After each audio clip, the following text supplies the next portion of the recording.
we should be live momentarily. There we go. We're live on YouTube. So welcome everybody on YouTube to our next upcoming presentation of the Reality Transformation Gathering. We have Robert Schoch here. He is going to give us an amazing presentation today. So thank you once again, Robert, for being here with us. It's my pleasure. Thank you. Yes, absolutely. And let me just say a bit of an introduction to your work for those who may not know you yet. Robert M. Schoch earned his PhD in 1983 in geology and geophysics at Yale University. A full-time faculty member at Boston University since 1984, Schoch is currently director of the Institute for the Study of Origins of Civilization at BU's College of General Studies. Schoch maintains that true civilization existed 12,000 years ago and was decimated by the cataclysmic events initiated by outbursts from our sun that ended the last ice age, circa 9700 BCE. With John Anthony West in the early 1990s, Schoch uncovered geological evidence indicating the origins of the Great Sphinx date back millennia prior to its conventional dating of circa 2500 BCE, acknowledging that the current head is a dynastic recarving. Subsequently, excavations of the 12,000-year-old megalithic site of Göbekli Tepe confirmed Schoch's assertions regarding the extreme antiquity of civilization. Challenging mainstream opinion, Schoch is known through books, see especially Forgotten Civilization, New Discoveries on the Solar-Induced Dark Age, articles, television, including NBC's Emmy Award-winning The Mystery of the Sphinx, which remains a favorite among audiences, radio, conferences, and internet shows, leaving millions questioning conventional dogma. For more information, visit robertschoch.com. And so, Robert, I'm just so excited to have you here today, excited to hear what you will share with us. All of this is so important, what you are bringing forward, as you said, questioning the conventional dogma of the anthropological and academic circles. So huge thanks for all the work that you do. Thank you. Thank you. I really appreciate that very much. And I'm glad to be here. Yes, wonderful. And so your topic today is the end of Zep Tepi, the end of Zep Tepi, the first time, 12,000 years ago, the solar-induced dark age and our inheritance from an earlier cycle of civilization. So I know you have a wonderful presentation for us. I will let you take it away from here and just let me know if you have any questions about the technology pieces here. Okay, that sounds good. What I'm going to do then is share my screen, and I'm going to have a PowerPoint presentation. And I think that should be working now so that everyone can see it. Yes, we can see it very, very Okay, well. Thank you. wonderful, wonderful. And I am here, but what I'm going to do is, at least for the moment, turn off my video. So I'm letting everyone know that so that there's no chance that it's blocking the screen, so that it's not blocking people's view of the actual slides. So let me try that. I think that has that worked now? Yes, your video is off and that looks great. Okay, that sounds very good. And I'm just going to jump into it then. So I am Robert Schoch, as I was just introduced, and it's really a pleasure to be here at the Ancient Wisdom um, uh, Reality Transformation Gathering.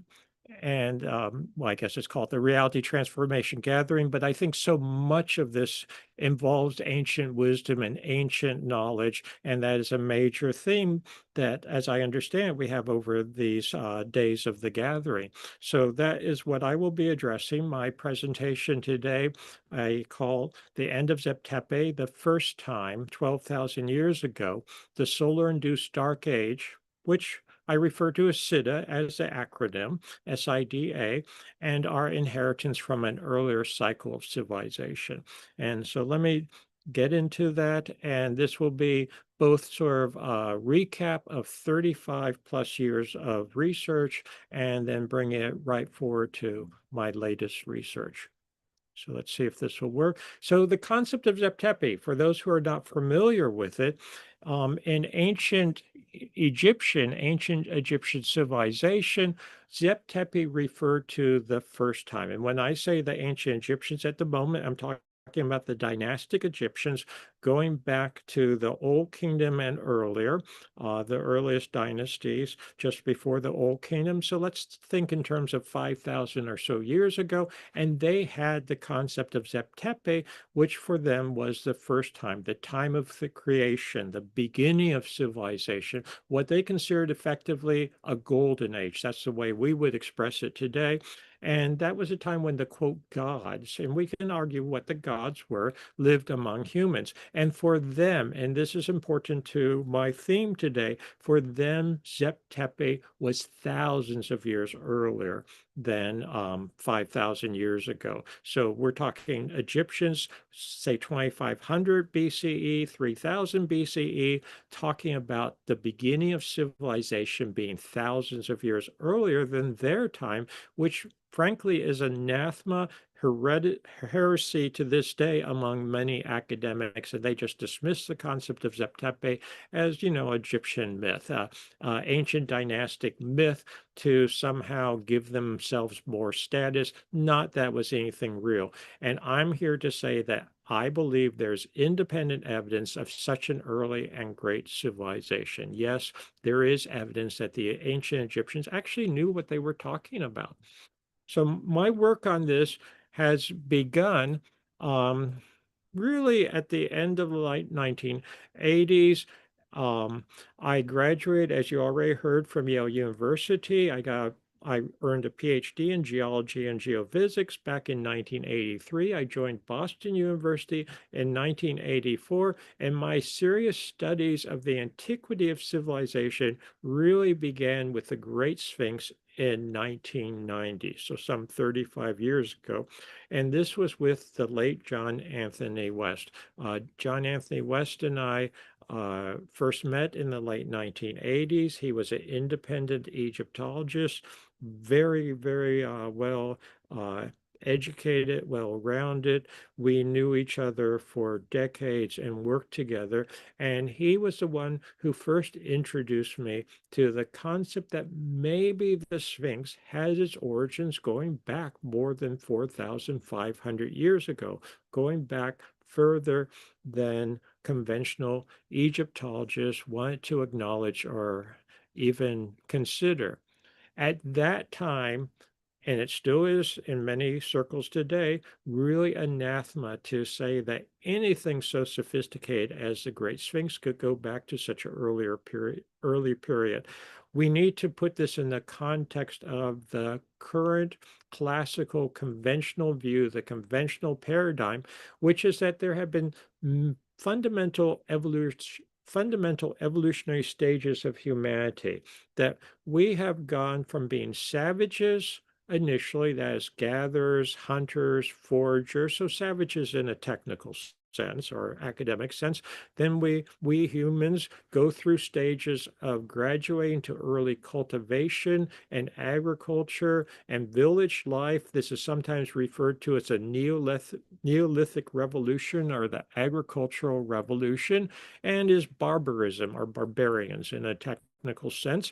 And then ultimately, humans graduate to civilization, which involves high culture, sophisticated culture, monumental architecture, technology, sophisticated technology, literacy, that is written language, cities, living together in cities. And this last stage, according to the conventional view, does not occur until about 3,500 BCE in places like Mesopotamia, also Egypt, maybe very slightly later, according to the conventional view. This is often known as the urban revolution. And I'm here to tell you that this scenario is wrong, that civilization we now have evidence that civilization, or what I call cycle of civilization, goes back to a much earlier period. So this began with my work on the Sphinx in conjunction initially with John Anthony West.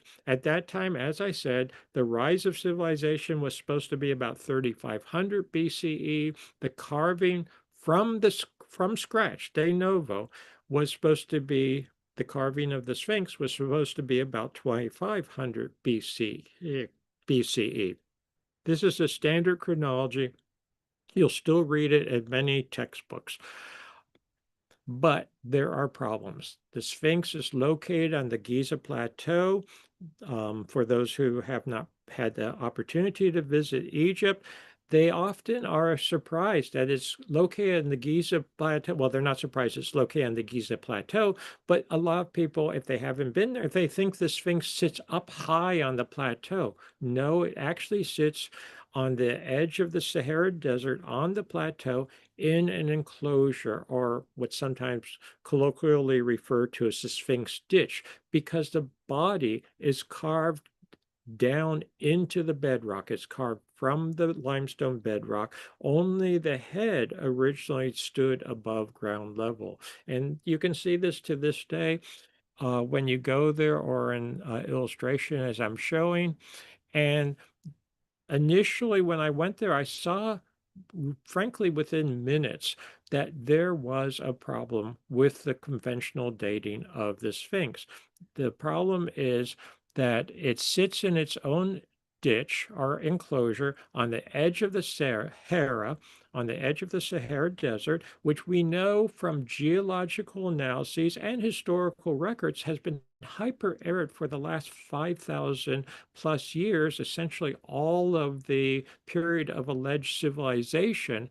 But when you start looking at the Sphinx, there are a number of anomalies. Just as a comment on the carving of the Sphinx, when they carved the Sphinx out, as I said, they had to cut down into the bedrock to free the body. And they didn't do this a simple way of just chipping away the rock and taking out baskets of rubble. No, they actually carved out multi-ton blocks. Some of these blocks weigh tens of tons, maybe even up to 50 tons or more, and they moved them to a position in front of the Sphinx to create what's now known as the Sphinx Temple, and actually the Sphinx Temple and the Valley Temple. These are just some pictures to show you the Sphinx Temple. If you've not been there, you can see a person at the grate, or a modern fence for scale. These are enormous blocks. So these are actually contemporaneous with the Sphinx itself.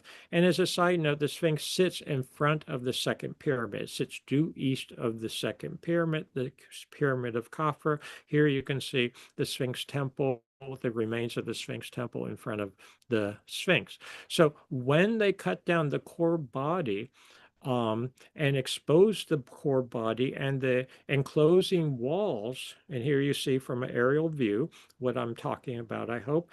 They expose the limestone. And what we see geologically is evidence of water erosion, despite the hyper-arid climate for the last 5,000 or so years. So how can this be? And I realized very quickly as a geologist that this rounded, rolling, undulating profile has to go back to a pre-desert period, and something that is very, very specific. And I've talked to many geologists about this and presented this at geological conventions and meetings, including the Geological Society of America. You see, and I show this in the diagram in the bottom left corner, that you get vertical fissures. This is from water runoff. This is a type of erosion and weathering that you cannot get from simple wind on a desert plateau. So here we have evidence of protracted rains and what is now the Sahara. And this is a younger me in the bottom right, because I've been working on this for over 3 decades now. And that's one of the early pictures of me looking at the evidence for the water erosion. Here in the upper right, we have John Anthony West and myself in our early years. Of course, he's deceased now. And I want to point out that this is not due to Nile flooding. Some of my critics have said that, oh, it's due to Nile flooding because sometimes the Nile gets so high that floods the Sphinx enclosure. Yes, I'm quite aware of that, but it does not flood it up to the top of the enclosure walls, up to the head, as would have to be the case, number one. Number two, you don't get this type of profile simply from flooding from coming up from below, from water coming up from below. These are fissures. This is a profile where you can only explain it by water runoff from above and rainfall coming down on it. If you had Nile flooding, you would not get the vertical fissures as you do, and you would have much more undercutting. It actually turns out that the layers of limestone on the bottom, and it's like a layer cake. The layers on the bottom are softer than those on the top, so they would really be undercut even more than we see if it was from Nile flooding. So here's a diagram just to show rain erosion versus wind erosion, where how you get these what I call wind tunnel effects with the wind erosion. And that's not what you see in the Sphinx enclosure. It's not what you see on the body of the Sphinx. The softer layers in both cases are removed, but they're removed very differently by the different weathering and erosional elements. Here's younger me looking at some of the wind erosion. These are, this is a fourth dynasty tomb that is just a few hundred meters away from the Sphinx. You can see, I hope, the very different type of erosion. This is not the same from the same period as the Sphinx. That's basically impossible given the climatic conditions on the plateau and as they've changed over time. So here we can see in the left, upper left, the wind weathering versus rain weathering in the bottom right. And that is me standing there for scale to show you how extreme this type of weathering is. We're not talking something minor. And also, these are, as they would say, a stone's throw from each other, exactly the same limestone layers, exactly the same strata. So it's not that I'm comparing apples and oranges. No, I'm comparing apples to apples, but the apples have been rotted away in different manners, if you would, under different conditions.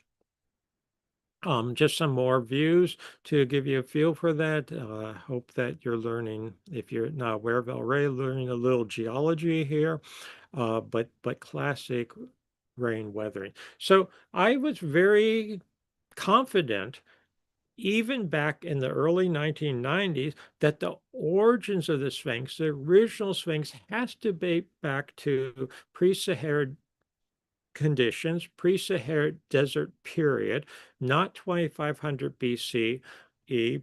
We know that climate has changed on the plateau, Giza Plateau, and in North Africa more generally. Initially, I thought it might be as recent as 5 to 7,000 BC or earlier.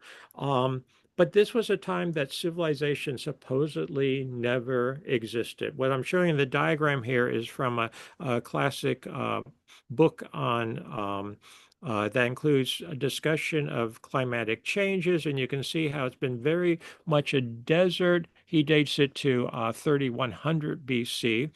And before that, you had much more moist conditions and periods of much more temperate, much more rainfall. So I realized that back in the early 1990s, it had to go back to at least this earlier period. Um, but that was supposedly before civilization existed, supposedly before anyone could build something like the Great Sphinx. We wanted other evidence. I wanted other evidence. So one thing I wanted to do was see what's under the Sphinx. So we did seismic subsurface testing. We basically, and I did this with my colleague, Dr. Thomas DeBecke at the time. who is sitting in the middle of this photograph. To give credit where credit's due, we used a sledgehammer on a steel plate to hammer on the ground. This puts energy into the rock. You can think of it as sound energy or waves, vibrations going into the rock, and we can look at different densities. And the reason this is important is that the subsurface, even though the rock still feels very hard to a person maybe pounding on it, like I'm showing in my here, I'm pounding with my fist, it still seems like hard rock. There are mineralogical changes that take place once the surface of the rock has been exposed. That is, once the Sphinx has been carved out. You start getting changes. We can look at these seismically because it gives different velocities. And what we found was very uneven surface weathering around the Great Sphinx. It turns out that the Sphinx is much more deeply weathered in the front, or the subsurface around the Sphinx is much more deeply weathered in the front and along the sides rather than in the back. It's still quite substantial in the back, but what apparently occurred is that the three sides of the Sphinx were carved out first, and the back was originally married to the bedrock, and that was carved out later. And on other evidence, I had already been thinking this might be the case based on surface evidence. When we calibrate the subsurface mineralogical changes, that is the subsurface weathering, I get a date that, with the best calibrations I've been able to confirm, a date of about 10,000 BCE, 12,000 years ago, for the original origins of the Sphinx, for the original carving of the body. And this would actually include the Sphinx Temple and Valley Temple, which were created simultaneously. So this is actually from an old 35 millimeter slide I took back in the 90s. But what I'm showing here is that the Sphinx was originally carved down only partially in the back. And then later it was completely carved and freed from the bedrock, I believe, during restorations of 2500 BCE. So the dynastic Egyptians did not create the Sphinx de novo. They were taking a statue that was much older, badly bruised and battered by weathering and erosion. They were venerating it, they were restoring it. You see on the Sphinx lots of repair blocks, some of which go back 4,300, 4,500 years. They were repairing an older statue. And interestingly, the original statue, as we found by the seismic test, was connected to the bedrock. So it was sort of rising from the ground, if you would, or was connected to the ground. Interestingly, 10,000 BCE, that's the age of Leo. At that time, the Sphinx on the vernal equinox, because it faces due east, was facing a lion in the sky, Leo, the age of Leo. And as that sky, as that lion, as the constellation Leo rises on the plateau, or would have risen on the plateau back then, it rose, as is shown in this little diagram, courtesy of my colleague Robert Bouval.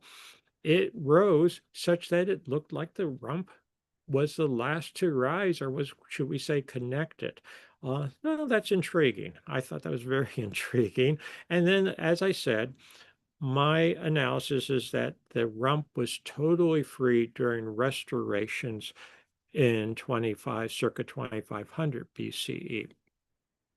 So the seismic data really did a lot to confirm that the Sphinx is not just older than civilization is supposed to exist, according to the conventional story, but actually goes back to 10,000 BCE or so. And this is the end of the last ice age. So we are going to talk about the end of the last ice age, or I will talk about that as I move on. I also want to point out a few other things about the Sphinx, and to be blunt, I could talk about the Sphinx for 8 hours easily, so I'm not going to go into all the details. But one detail is that the head of the Great Sphinx is too small for the body. And I hope you can see this from this side view that I took of it. It's really too small for the body. And this is something that struck me significantly on my first trip to Egypt some 35 or so years ago. Uh, but it has an easy explanation, to be blunt. In my opinion, as a geologist, it's not the original head. What happened to the body is was deeply weathered and eroded in pre-Sahara times. What happened to the head? The same thing happened to the head. The body, they tried to restore, they tried to preserve in dynastic times. In dynastic times, however, they recarved the head. And when you recarve a head from a weathered, eroded head, you get a smaller head, which is why it's proportionally too small for the body. I'm convinced of that. I suspect it was recarved, maybe not even Old Kingdom times, but maybe even a bit earlier, maybe even in the earliest dynastic times. Either way, it's not the original head. And this is article that I did with Robert Bivol and Dr. Manu Saifzadeh, who first um, came up with some of the suggestions along these lines and was able to research some of the evidence. We now have very good evidence based on Old Kingdom and earliest dynastic writings that the Sphinx was not originally a sphinx at all. It was a lion.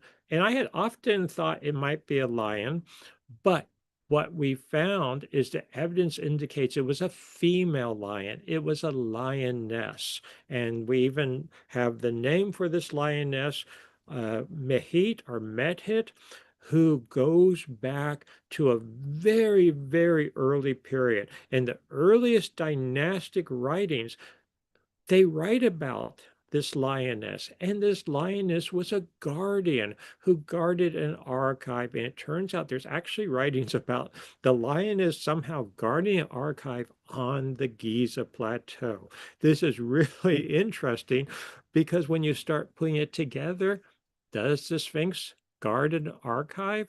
There is a lot of evidence for that. And it's not just Edgar Casey, but I do want to give credit where credit is due. Edgar Casey suggested, and he was deceased before I was born. So, he definitely suggested this independent of my work. He suggested there was a hall of records near or under the paws of the Great Sphinx. He talked about this being a hall of records from a past civilization, which he called Atlantis, and we can talk about Atlantis later. But the point of Atlantis is, to me, not looking for Atlantis in geographical locality. I'll leave that to others for the moment, but that there's a civilization that goes back 10,000 BCE or so to the end of the last ice age. So yeah, Edgar Casey predicted this, but I not going to say, oh yeah, there's a hall of records based on his prediction. But what I will say is that when we did the seismic work, we found, and what you're looking at here is a map of the Sphinx. So you're looking down on the body of the Sphinx, and I hope you can see the outline of the Sphinx with its two paws to the right. So the Sphinx is facing right, facing east, and under the left paw of the Sphinx. So the left paw of the Sphinx, not the paw that you see on the left side when you face the Sphinx, but the actual left paw of the Sphinx, you'll see that I've marked, or we, Thomas DeBecke and I marked anomaly A. What is anomaly A? It is a low velocity seismic zone. To put that into everyday terms, it is a chamber under the left paw of the Sphinx that we found. And there's also other geophysical evidence to indicate it's there. So we found by seismic testing a chamber just as Edgar Casey had predicted and other people have talked about. When I say other people, the ancient Egyptians, 5,000 or so years ago, were talking about Mehit, the lioness, guarding a chamber under her. Well, I think this is the chamber. It's very regularly formed. Um, it's artificial, I'm convinced, human made, and it's not just a natural cavity or a natural formation. And no, I haven't had a chance to go into it yet. This is something I continue to hope that I can get permission to do from the Egyptian authorities to somehow actually explore it further. But I am 100% convinced that, yes, there's a chamber and it's probably an archive of a very ancient civilization. Uh, I do want to bring up the Tutmosis IV dream stela that sits between the paws of the Sphinx. Some people see this as looking like a big doorway. This is me for scale on the left, so you can see how big it is if you haven't been there. This is me on the left. Some people think, oh, it looks like a doorway, that type of thing. No, I do not think that this hides the entrance to the chamber. It is interesting, though, and I hope you can see it, that it shows two sphinxes on this stela. Is one of them the Great Sphinx, and is there a second Sphinx, maybe to the west of the Sphinx? This is very tantalizing. A lot of people have looked for it and haven't found it. I have to admit that I am part of that search, and hopefully we'll find it someday. But that aside, I want to explain or show my hypothesis as to the entrance to that chamber.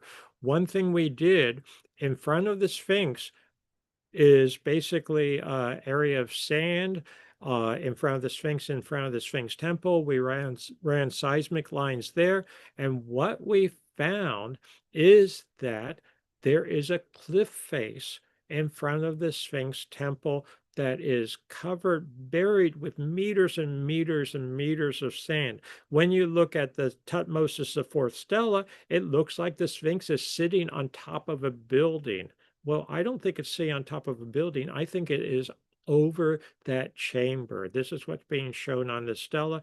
And I suspect that the way to get into that chamber is through an entrance or tunnel that is now buried in meters and meters of sand in the cliff face. It would be in the cliff face to the east of the Sphinx. Here in this diagram, done actually by my friend Lisa Perkins, who's an excellent artist, you can see a reconstruction. So here, the east is to your left now. And you can see my concept of a cliff face and how the entrance would go into the cliff face under the Sphinx temple, and then to what we now see as the Sphinx. Notice that she made it a lioness, as it would have been back then. Just as a side note, I'll come to this later. This is actually from a children's book that my wife, Catherine Ulysses, wrote and was illustrated. Uh, but I think it's a beautiful diagram to give you a sense of what it looked like originally, at least according to our analysis. So my original timeline pushed back the monument to 5 to 7,000 BC. As I want to stress, I now put it back to at least 10,000 BCE. But even 5 to 7,000, it really upset the Egyptologists. It really caused a lot of clashes in academia. And I'm just saying this for the sake of history. It actually made headlines around the world back in the early 1990s. Things like the New York Times said scientists clash on the age of the Egyptian Sphinx, debate rages over the Sphinx age from the Los Angeles Times. Uh, well, I will say this.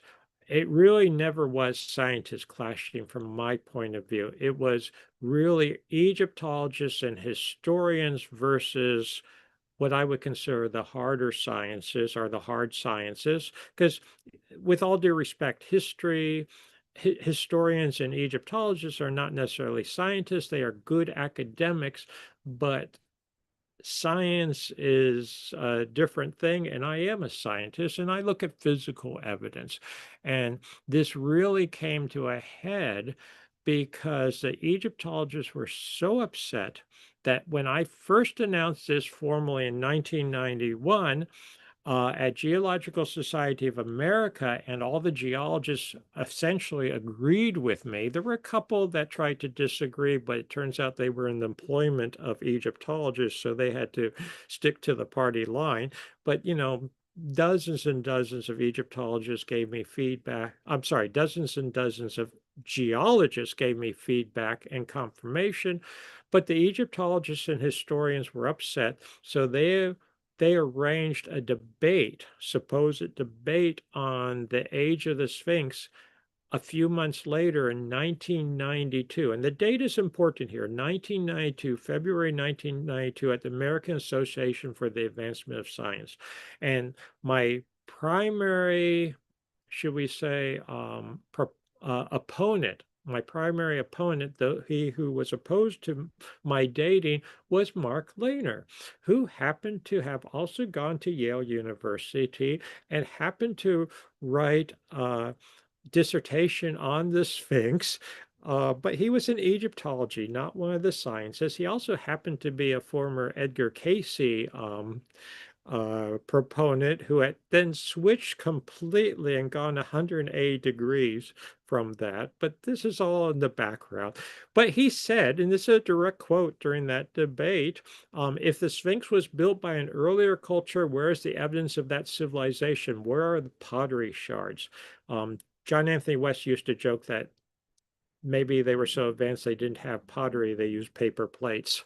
But anyway, where are the pottery shards? People during that age were hunters and gatherers. They didn't build cities. What he's saying, remember my introduction, the timeline or the stages of civilization, he considered people before about 5,000 years ago were primitive hunters and gatherers. They couldn't build cities. They couldn't build monumental stone architecture. They did not have civilization. 1992, essentially the only evidence of civilization going back earlier that we were aware of was my work on the Sphinx. You have to start somewhere. If you throw that out, it's like throwing out the first dinosaur bone. You're never going to get anywhere if you don't acknowledge evidence as it comes up. So that was 1992. Several years later, the late Dr. Unfortunately, he's now deceased, Professor Dr. Klaus Schmidt of the German Archaeological Institute. So he does not begin this until about 1995. So several years later, he starts excavating the site of Göbekli Tepe, which is in southeastern Turkey, near Urfa, the city of Urfa, Şanlı Urfa, in southeastern Turkey. And what he was finding is that Göbekli Tepe is incredibly sophisticated, and he also initially announced that it has major building phases dating back to 10,000 to 8,000 BCE. That was his initial analysis. We now have very good evidence that the core of the site goes back to 10,000 BCE and earlier, but this is what I have been informally calling Sphinx Age. So here was the confirmation that I was being asked to present, but it came a few years later after that infamous debate. Göbekli Tepe consists of 20 or more megalithic stone circles. To this day, only about 4 have really been fully and significantly excavated. The others have been identified by geophysical means, not dissimilar to what I've done on the Giza Plateau. Here is an aerial view. You can see that they're basically stone circles. You can think of Stonehenge, but this is in southeastern Turkey, and there's numerous circles like this. And the thing is, they are beautifully carved. Here I am in May 2010. I'll show you a variety, of times when I've been there. Uh, this is in 2010. You can see one of the stone circles behind me. This is now much more recently. This picture was taken in 2020.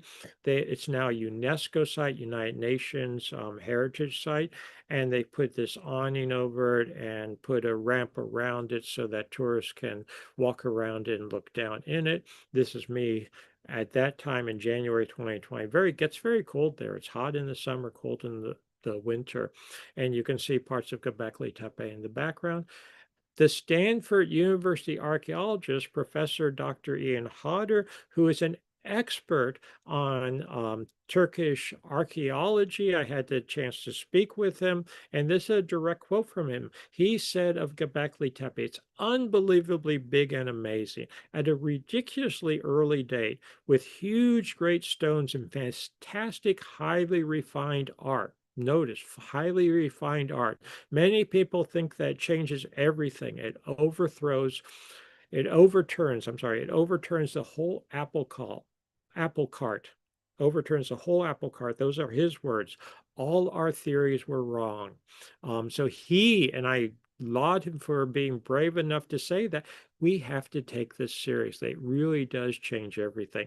I'm just going to flip through quickly some pictures of Göbekli Tepe so you get a sense of it. It's got these incredible pillars. They're beautifully carved. These stone pillars, which form circles or enclosures. Some of them have, unlike something like Stonehenge, which is just big blocks of stone. And I love Stonehenge. I'm a geologist, but these are incredibly beautifully carved within the round carvings found at the site, and more have been put in the museum. This is a very famous one, sometimes known as the Beast, or some people think it looks like a little lion. People argue exactly what it is.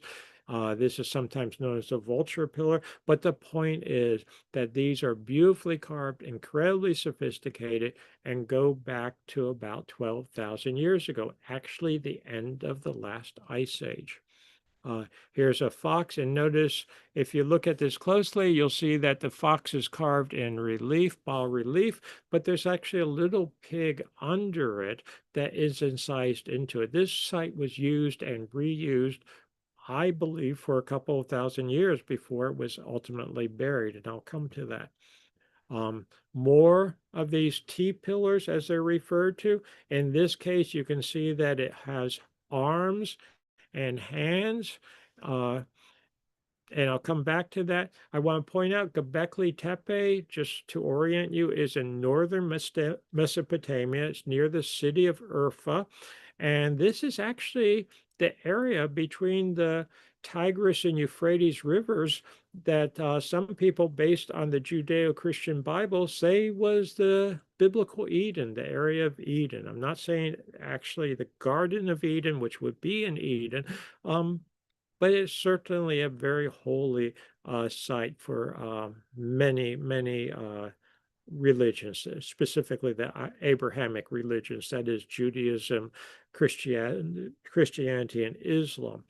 Göbekli Tepe is older than my initial estimate of the age of the Great Sphinx. Now, with my further work, I consider Göbekli Tepe and the origins of the Great Sphinx to be contemporaneous, dating to the same time as Göbekli Tepe, but uncovered in the actual city of Urfa are a number of statues, a number of artifacts. They tend to be found during construction projects. This is a bustling modern city despite its antiquity, and there's lots of evidence that there are substantial ancient remains under Urfa going all the way back for at least 12,000 years. It was also used during Roman times and Greek times and Crusader times. It's just a fabulous city. And I could talk for hours about Urfa, but we won't now. One thing that was found, which has become very famous, is this statue known colloquially as Urfa Man. It undoubtedly goes back to Göbekli Tepe time. So think about 12,000 years ago. This is not a primitive caveman. This is how they portrayed themselves. On the left, you can see him in the modern museum. He has his own room, beautifully lit. On the right, you can see me standing next to him in the old museum some years ago when you could get up close, and I only put that in so you can see the scale. He's a bit larger than life size. Incredible statue, especially when you think that this goes back 12,000 years. So with Klaus Schmidt, who, as I said, is unfortunately deceased. I had the chance to talk to him about this site in person. I'm a person who is always skeptical about everything. I want to know all the actual evidence. Um, was it really that old? He convinced me, yes, it really is, because the German Archaeological Institute does not cut corners. They are very careful in their excavation and dating. Just in case people are wondering, in this photograph, on the left is Klaus Schmidt, in the middle is myself, and on the right is John Anthony West. He was able to travel with me on an early trip to Göbekli Tepe. I was just amazed at it as I was. Uh, so the stone pillars are carved in beautiful relief. I'm just showing you how sophisticated they are. They weigh 10 to 15 tons. They are erected vertically to carve and erect these pillars without snapping them, without breaking them. I can tell you as a geologist, it's incredibly difficult. The largest are anthropomorphic. If you look at this pillar, I hope you can see that it has arms and hands and a belt. Dr. Schmidt believed that they were set into the bedrock using a substance similar to modern concrete, which is incredibly sophisticated for 12,000 years ago. And it was intentionally buried by 8,000 BCE, but probably earlier. And we can date this very precisely. Carl Schmidt did this based on mineral deposits that formed over the stones, on the stones, like little stalactites and stalagmites after it was buried. So the site is very, very well controlled in terms of dating. Like I said, notice the long, thin arms with slender fingers that reach down to the navel, and in this case, wearing a fox belt loincloth.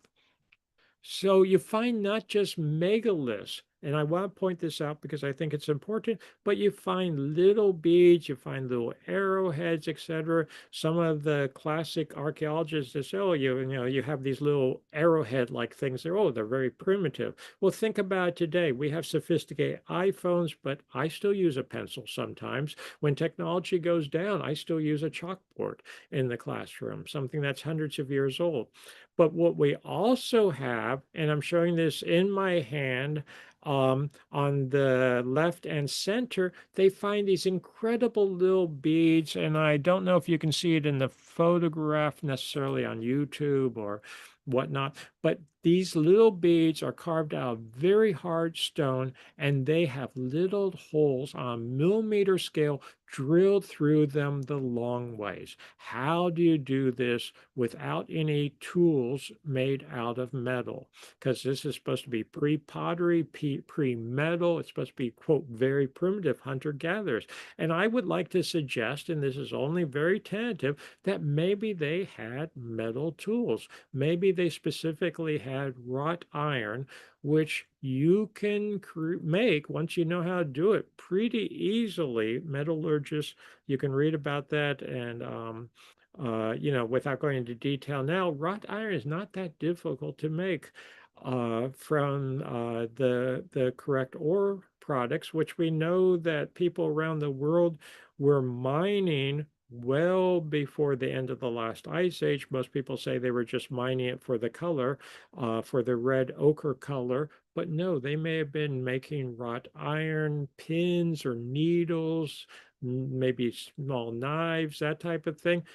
What would you get after 12,000 years, though? You would just get lines of rust. If you were even fortunate enough to find evidence of them, if you're an archaeologist, you don't believe that metal was used back then, you're not even going to notice what would be very, very, very subtle lines of rust. So I think we have to keep the possibilities open. In fact, I'm more and more convinced that they were using metallurgy. They had metallurgy at a very early period. We just, for good reasons, don't have the evidence for it. Good reasons being that the evidence would be very subtle and no one's looking for it, at least not among conventional archaeologists. So we have three in the archaeological literature.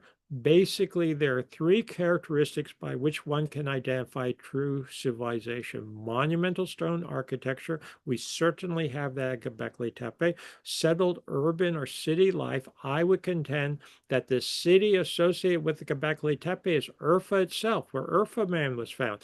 This, I'm convinced, is a city that has been inhabited continuously for the last 12,000 or so years since Göbekli Tepe time. The last attribute that most archaeologists and historians say you have to have for true civilization is writing or literacy. And they would contend that there's no concept of literacy that according to the conventional time frame or conventional view of civilization, that you don't have true civilization, you certainly don't have history in the sense of written records before about 4,000 to 3,000 BCE. That is about 6,000 years ago. And again, I think we have evidence to the contrary, that Göbekli Tepe people have monuments, they have cities, and I contend they have writing. And here I bring up again work done in collaboration initially with my colleague Manu Safzadeh, Dr. Safzadeh. And if you start looking at the pillars of Göbekli Tepe, as we see here, this one has this beautiful belt and what classically is just referred to as symbolism or just pretty designs. But when you start comparing this, for instance, to later what's known as Hittite or Luwian or Anatolian writing from thousands of years later from hieroglyphs, we see similarities. And the Hittites, will use that term liberally, or the Anatolian people, thousands of years later, had a hieroglyphic style writing where they had a number of elements, and this is from the work of the Professor LaRoche, uh, where we know we have good translations. We feel very confident that certain symbols mean things like the divine or the gateway or the portal, the passageway, God, as you see in symbol 360, or a connection to God or gods. And when you start comparing these to what you see at Göbekli Tepe, they're not exactly the same. You wouldn't expect them to be exactly the same thousands of years earlier, but I think there are tantalizing similarities. And what I see here, for instance, on this belt is not just a bunch of pretty random decorations, but I think this is writing. And my reading of it personally, which would be from not right to left, but left to right, which many of the earliest um, writing forms took from left to right, I think this probably reads God of Gods on the belt here. And this, if you look at this symbol in the middle of this column from Göbekli Tepe, I think this means the path or the way of God. It's also very similar, as we'll come to, so I just want you to hold this thought, to solar or plasma configurations, which ties in with the end of the last ice age. We have further signs of sophistication at Göbekli Tepe. I'll run through this quickly. If you look at a map of Göbekli Tepe, and I'm showing um, a map of the stone circles from a paper by Peters and Schmidt, and you'll see it in the upper right-hand corner. The bottom photograph is one that Catherine Ulysses, my wife, took of showing Göbekli Tepe before they put the awning on it. You start looking at this, remember there are these stone circles, and when you start looking at the orientations of the stone circles, I have drawn in the orientations based on the central pillars. There's pairs of central pillars in each of the um, enclosures, as they're called, or each of the stone circles. I put in the orientations shown with the lines in black. That's my addition to their map. And when you start looking at these, you see that these are aligned. And my analysis is that they were aligned looking out to the sky in ancient times to the area of the Pleiades, Taurus, and Orion on the vernal equinox. But you'll see that the different enclosures are aligned slightly differently. Well, why is this? This is because of precession, the slow movement of the stars in the sky. So this is a site that was used and used for thousands of years, I'm convinced, was dedicated or at least had one alignment to the region of Orion, Taurus, and the Pleiades, which we know goes back to very, very ancient times. There's evidence that Orion was acknowledged in the sky. It's a major asterism. Going back tens of thousands of years, Orion was considered Osiris in ancient Egypt, so a very, very important. You may have heard of the Orion correlation on the Giza Plateau, done by or initiated by my colleague Robert Bauval, that the three major pyramids on the Giza Plateau correlate with the belt stars of Orion. Here we see a correlation. I was sort of embarrassed when I first found this. That I'm not trying to imitate what's on the Giza Plateau, but there it is. And Orion is the so-called headless hunter surrounded by the zodiac, and Orion is accompanied by his companion star, Sirius, or his companion dog, which we know as an asterism or as a constellation, Sirius. So Orion seems to be carved in stone. One can interpret this pillar, for instance, as being basically Orion with the belt stars or the prominent belt, and with the foxpelt loincloth, which again correlates with what you see in the sky with Orion, and accompanied by the companion dog. You see the dog in this case on the pillar tucked under the right arm. But is that Sirius and Orion indicated on the pillars? And you actually have twin pillars in the Göbekli Tepe enclosures. So this, I think, is again all very tantalizing. So we have this civilization, but what happened to the Göbekli Tepe people? What could wipe them out? Why didn't they just continue? Why didn't they invent iPhones, 8,000 years ago, continue for another 2,000 years and invent iPhones or whatever? We have evidence at Göbekli Tepe of broken pillars that were hastily re-erected in ancient times, of these crude walls between the pillars. Look at this picture. This is how it was uncovered by the archaeologists. This is not reconstruction by the archaeologists. You can see the pillar in the background on the left, for instance, is hoisted up crudely on a bunch of broken rubble. It had fallen down. It was put back into position. These crude walls were built there. This site suffered incredible catastrophe, incredible cataclysms. Here we have evidence of the intentional burial, the crude walls that were put in to hold pillars in place temporarily. Look at this beautiful carving of a little pig's head coming out, a boar's head, and then the crude walls put up against it.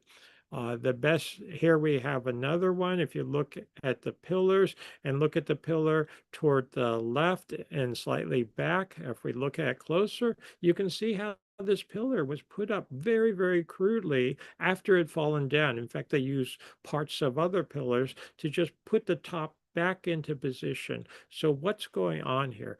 The entire site ultimately of Göbekli Tepe, and we now know this occurred in other places in southeastern Turkey, and we're starting to put together a picture that occurred in many places globally, was intentionally buried and covered up. And Klaus Schmidt even suggested before his untimely death that they spent as much time and energy, or at least as much energy, to bury it as to initially build it. So why? And the burial, we can now very confidently date, goes back to just about 9,700 BCE based on radiocarbon and other dating. And this is essentially, precisely as best we can get it, the end of the last ice age. So what is going on? At the end of the last ice age, just to give a little background for those not familiar with it, we have what's known as the Younger Dryas. So this is a time period that begins about 10,900 BCE. It was essentially a cold snap at the end of the last ice age. Then the final warming, which was really dramatic and sudden, occurs at 9,700 BCE. And this is Göbekli Tepe time. So if you look at this little diagram of a little chart of temperatures diagrammatically, you can see on the left it was very, very cold. Then it started to warm up. That the Earth was slowly coming out of the ice age. Then there's a cold snap. So you see that dip at about 10,000. If you look at the bottom of the chart, then the dramatic warming, which occurs at 9,700 BCE, and since then, climate has fluctuated, but it's fluctuated around modern temperatures, up and down around modern temperatures. It's been colder and warmer at different ages. We've had things like the Little Ice Age, we've had the medieval optimum, etc. But the point is that we have this Younger Dryas period that's slightly cold or cold snap, and then we jump out of almost immediately out of the last ice age with incredible warming. What could cause that? When I was a graduate student at Yale back in the early 1980s, I was very interested in this topic. I coincidentally, and we thought that the ice age ended very suddenly, but we thought it's sudden from a geologic perspective was maybe centuries, maybe a couple of hundred years. That would be sudden geologically. Then in 2008, a paper came out, and don't try to read this, I'm just showing you there's real science here, based on Greenland ice cores, that the ice age ended abruptly over just a few years. So that was really incredible geologically. But then, even more incredibly, work came out in the subsequently that the ice age didn't just end in a few years. It didn't even end in 1 year. It ended in maybe a couple of weeks, but basically overnight. When you look at this diagram, this graph, what you see is older on the right, younger on the left, and the bars on top mark the beginnings and ends of years. So you're looking at just a few years in the ice cores, and the big black vertical bar, that's the end of the last ice age. So Younger Dryas to Holocene, which is another way of saying the end of the last ice age and the beginning of the period we're in. Uh, it didn't happen even in a few years. It happened in well less than a year. It happened essentially overnight. I mean, literally overnight. Uh, so the end of the last ice age, we have two major events: the cold snap at beginning 10,900 BCE, or 12,900 years ago. Some people, as a side note, have suggested this might be a comet or meteor or asteroid. You may have heard about this. I don't believe it was the case. I think the evidence is that it was the sun. Then we had the final warming very suddenly at 9,700 BCE, and I am 100% convinced that that was a solar outburst. It was due to our sun. I think both of these were due to our sun, as I will elaborate a little bit right now because it ties in very important to our story. So if it's not a comet, as I said, what is it? I'm convinced it's the sun. The science now points to the sun. The sun is not so stable as people have assumed right up until about 10 years ago or 15 years ago. Uh, it's incredibly unstable. It's a star like any other star. It goes through periods of quiescence, and it goes through periods of incredible activity. At the last of the at the end of the last ice age, I'm convinced there was a major, massive solar event, or maybe a closely connected solar event. We'll call it a solar outburst, or Another term that can be used for it is a micronova, that our sun literally underwent a micronova. So sometimes it undergoes these outbursts with powerful plasma discharges, that's electrically charged particles. And this will cause massive destruction on the surface of the earth. It'll dramatically warm the climate, it'll melt glaciers, it will cause everything that we see at the end of the last ice age.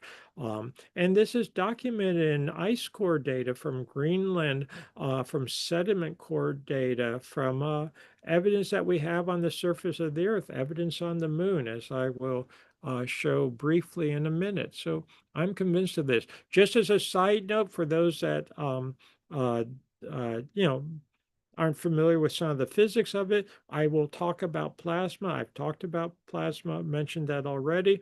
What is plasma? It's basically charged particles. You can think of stars, and the sun is, of course, a star. At high temperatures, the protons and electrons become separated. They become charged, or they become ionized, I should say. So you have ionized particles, and these particles can be thrown off by a star or the sun. Plasma is actually ubiquitous in the universe, these charged particles. It's really 99+% of all the universe is plasma, not molecules and atoms as we know them, neutral atoms, but actually plasma. Um, it's sometimes referred to as the fourth state of matter. So you get pretty plasma solar outbursts and plasma. Well, you have the solar wind all the time, and it comes into the Earth. It interacts with the atmosphere, the magnetosphere. So this gives rise in the high latitudes, north and south of the auroras, aurora borealis in the north, and the equivalent in the south. So this is, as I said, from energetic particles. Think of the plasma. And this is courtesy of NASA. NASA coming in. And this diagram is certainly not to scale, but what we see is that Earth in blue on the right side with what this spider-looking configuration around it. That's the magnetosphere and how it's shaped by the solar wind, the particles coming off of the sun. And we can get more particles sometimes, what are known as coronal mass ejections, solar particle events, solar proton events, major solar flares, even EMPs, electromagnetic pulses associated with this. And sometimes they can be really large, really critical, as at the end of the last ice age. One of the first people to talk about this was an astrophysicist. He's now deceased, but he was an award-winning astrophysicist at Cornell University. And his name was Thomas Gold. And he started talking about this in the 1960s. And I just want to read this quote because it's so pertinent. In the case of a quote, big, and this is from Thomas Gold, big, what we would now call a solar outburst. He said a big outburst, the Earth's magnetic field could easily not hold up the incoming gas, what we now refer to as plasma or charged particles, and it would indeed drive down to the atmospheric level. It would take, he said, the form of a series of sparks burning for extended periods of time and carrying currents of hundreds of millions of amperes. And he said it would cause massive destruction on the surface of the planet. It would change climatic patterns, etc., etc. Just what I'm talking about. He started talking about this in the late 1960s to be sort of colloquial about. A lot of his fellow astrophysicists said, oh, you're a brilliant astrophysicist, etc., but you're sort of off base with this. How could something like this ever happen? The sun is not that unstable.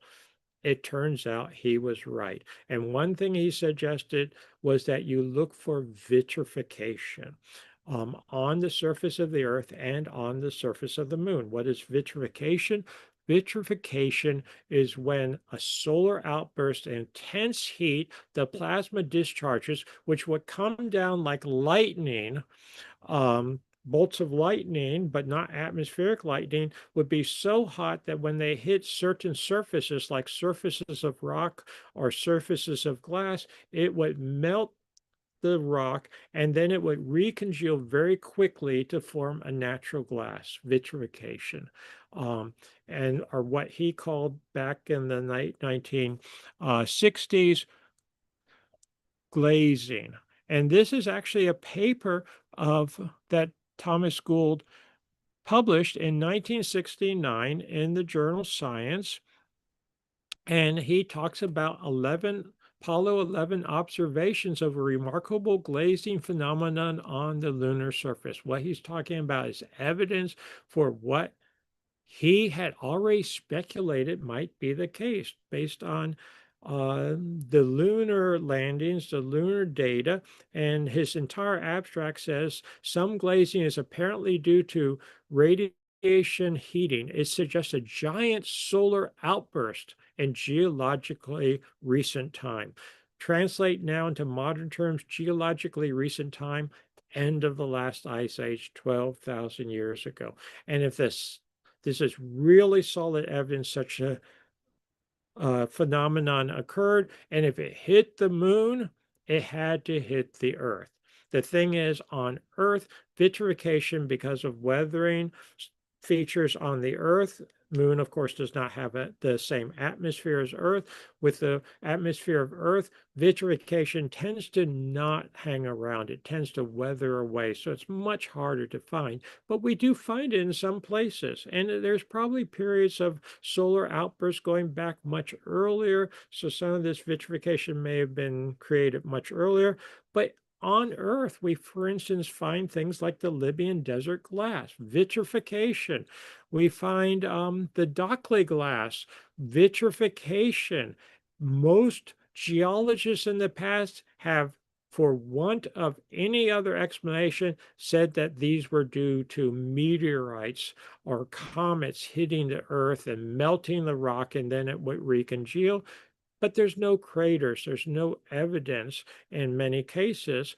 And people have studied, and this is the work, for instance, of Michael Joseph in this case, studied these glasses. They've studied the glass that forms when lightning strikes Earth, because in some cases, people will chase major lightning bolts and then collect what are known as fulgurites, where the rock was melting and congealed. And they've pointed out that these have all the same properties as these mysterious vitrified rock from ancient times. It's formed from lightning, doesn't need to be impact from a comet or a meteorite. The same thing here. Here's another paper just to show you the title, where you can get shock lamellae and melting of rocks by lightning and shock waves and electrical heating.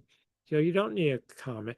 And on Earth, you get vitrification on Earth. So I've had the opportunity to study, for instance, at the Motive Mark in Scotland, and I'm holding in my hands there vitrified rock. Here you can see it more closely. If you look at it, it looks like it's sort of bubbled and congealed. And we have dates on this. Yes, it goes back to the end of the last ice age. Even the Sphinx has a history of being struck by, quote, lightning, or what we would now call in modern times plasma, electrically charged particles given off by a solar event. And so the inventory stela was records the inventory stela was found in the Temple of Isis, which I show here, the inventory stela, and in the background, the Temple of Isis, which is right on the Giza Plateau. That is the pyramid, the Great Pyramid, in the background, in the far background, and then some of the Queen's pyramids in the closer background. So it's right on the plateau, and it talks about the Great Sphinx having been hit by a thunderbolt. Well, what is that thunderbolt? It wasn't a thunderbolt in dynastic times.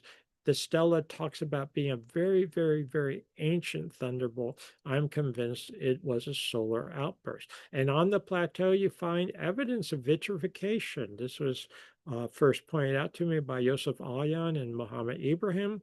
You get vitrification, which I'm convinced goes back to the end of the last ice age, and something that Catherine Ulysses, my wife, who I'll mention shortly further, noticed first. was that the pyramids themselves seemed to cap lightning strikes. What are known as Lichtenberg patterns seem to emanate. This is what you would get if major plasma strikes hit the plateau and hit the plateau and emanate out. You get these patterns emanating out, sort of dendritic patterns.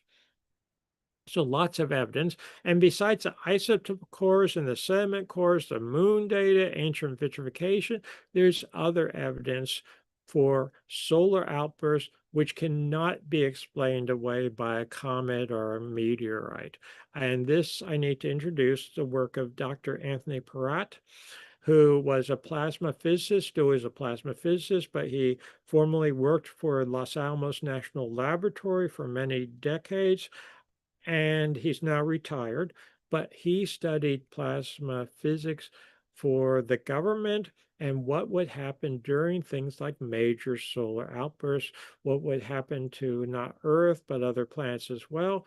And he's demonstrated the patterns that you would see in the sky during a major solar outburst from plasma hitting uh, and think in terms of what I mentioned before, the northern lights or the southern lights, but taking on very distinct shapes. Under very intense conditions, they would take on distinct shapes. Furthermore, you would see these configurations or these shapes or these lights, if we want to call it that, not just at high latitudes, but even down to the equator. So around the world during major solar outbursts, he's modeled what these look like. Some of the classic ones look like sort of stick figure men with dots on their sides, as you see here. And he and his colleagues here is showing how plasma can start taking on shape with increased intensity. And this is one of the classic sort of stick figure man, or some people call these squatter man. And he has distinguished how they'll take on specific shapes. Stick figure men that I mentioned, stick figure men with what look like birds' heads or cascading donut-like cylindrical shapes. And what he has found around the world, he and his colleagues have documented this now in more than 130 countries, is these types of shapes, these types of images recorded, recorded specifically or most prominently as petroglyphs, basically carved into rock. And he's found these around the world, and they all look incredibly similar. Real people don't have little dots hanging off their sides like that.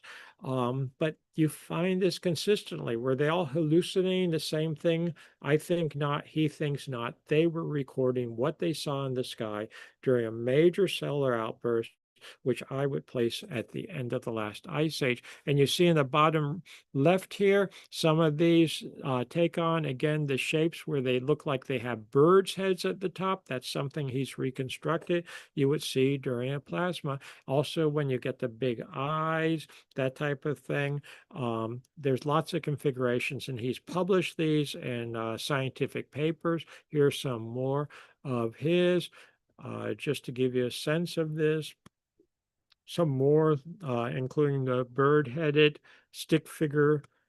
These are some in Oswick, Norway, that I had the chance to study when I was uh, there to give a talk on my work. And I said, no, I want to see, if I'm coming that far, I want to see some of the ancient petroglyphs from the end of the last ice age. And here they are, and they fit right into these patterns. Another important aspect of the story comes from Easter Island. This is, of course, where the big moai are, the big heads and torsos that are so popular. And we have, when I say we, Katie, my wife, and I have expanded on Dr. Peratt's work on Easter Island. Easter Island, of course, is in the Pacific Ocean. It's over 2,000 kilometers from any other inhabited land, and I'm convinced was isolated by a population for a population was isolated there and carried on traditions for a very long time. So they had records. Here I am with one of the moai. Here's some more just to give you a feel for that. They also have the Birdman petroglyphs. This is an illustration where they chalked it in back in the 1920s so you can see it better. And I want to introduce here for a little bit because she's so important. My wife, Katie, or Catherine Ulysses. We first met in 2007 at the conference on Precession, Ancient Knowledge. Uh, we were married in 2010 on Easter Island. There's some pictures of us when we first met and when we were married. And then on the left bottom, a picture of us in Egypt. But she is critical to aspects of this story. So on Easter Island, you have the Rongo Rongo script, which is indigenous to Easter Island. It's connected to the Birdman cult traditionally, and it's one of the great mysteries of linguistics because it has defied any conventional translation or decoding. But Katie observed, and so this is why I need to introduce Katie, observed that the Rongo Rongo characters, the so-called hieroglyphs, sure look like Dr. Perrot's plasma petroglyphs that are found globally. And this discovery was confirmed by Dr. Perrot's team, who said, yes, they had actually discovered this independently, that essentially you have the same symbols in the Rongo Rongo, but they hadn't published it yet, and we beat them, so to speak, to publication, but they weren't worried about that. So what we seem to have is a text in the Rongo Rongo. And in the Rongo Rongo, you have all the same plasma shapes as you have from Dr. Perrot's experiments, from the petroglyphs, the bird-headed men or women, the bird-headed humans, I should say, stick figure men, big circular eyes, cascading cylindrical shapes. And interestingly, the Rongo Rongo glyphs are also mimicked or connect to the Nazca lines in Peru, just as a side note. There's so many, I think, connections here. And the Rongo Rongo are little teeny glyphs carved onto wood, probably a text of what happens in the sky during a solar outburst. The Nazca are huge, huge geoglyphs, which may actually be the plasma penetrating onto the desert, branding, if you would, the desert, and then they venerated them, they walked them, they carried them further. So yeah, I just don't have time to go through all the worldwide connections, but I want to at least give you a glimpse of them. So we have the Birdman, and as I said, it appears elsewhere. You get the Birdman and similar glyphs in Turkey, you get them in Peru, and on Easter Island, it starts tying together. For instance, Francis Maziere in Maziere, I'm sorry, Francis Maziere, and I apologize, pronunciation, French I have difficulty with sometimes.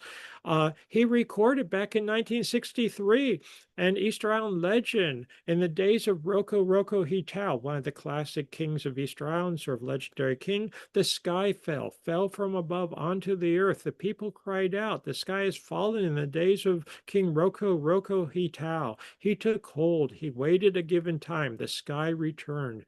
It went away and it stayed up there.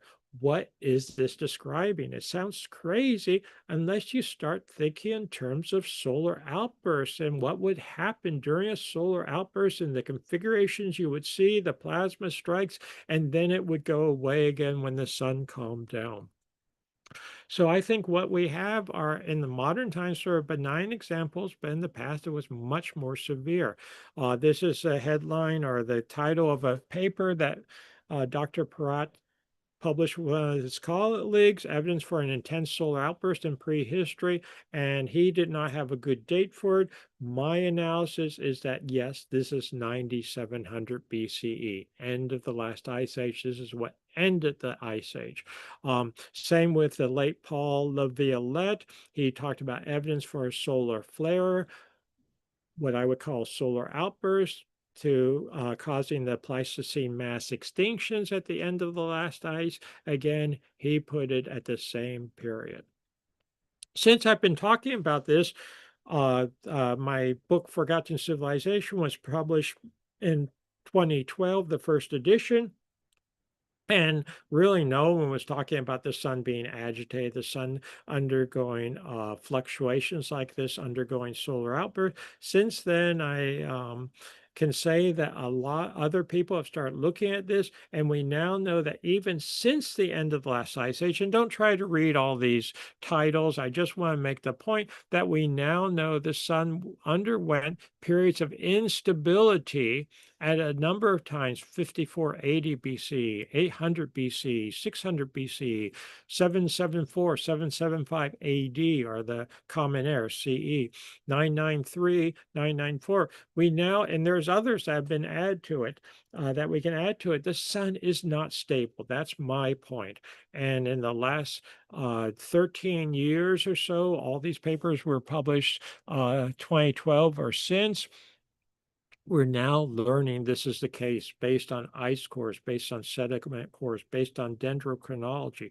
And I'm convinced that solar outbursts can account for both the cooling of the Earth in circa 10,900 BCE, that is the start of the Younger Dryas, excuse me, and the end of the last ice age, that is the end of the Younger Dryas in circa 9,700 BCE.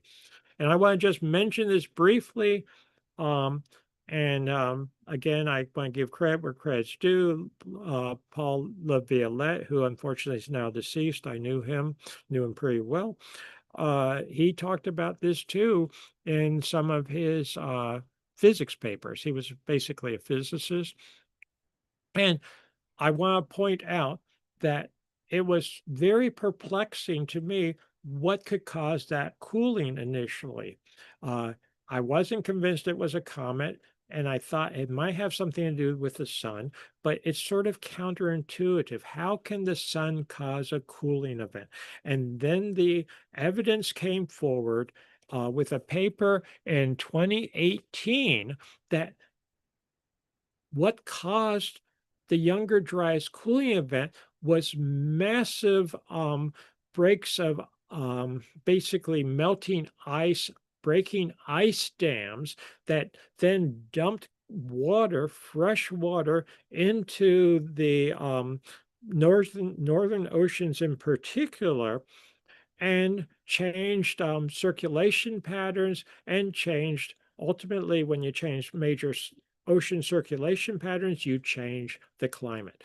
So at that time, just before 10,900 BC, just before the beginning of the Younger Dryas, there were huge glacial lakes, especially in North America, and they were blocked by ice dams. Well, how did these ice dams break? Why did they suddenly collapse all at once?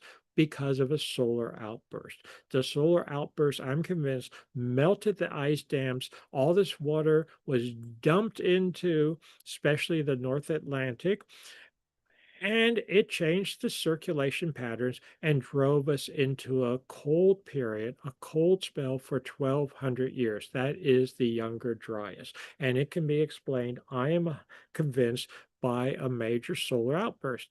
But then what happened at the end of the Younger Dryas is the climate had changed.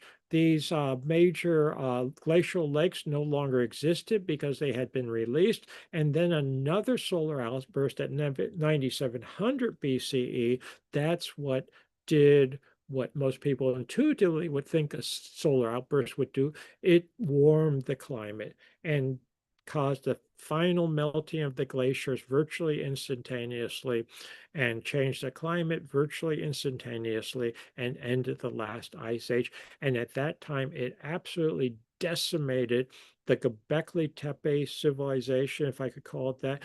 The civilization that built the original Sphinx was responsible for the origins of the Sphinx and other civilizations at that time.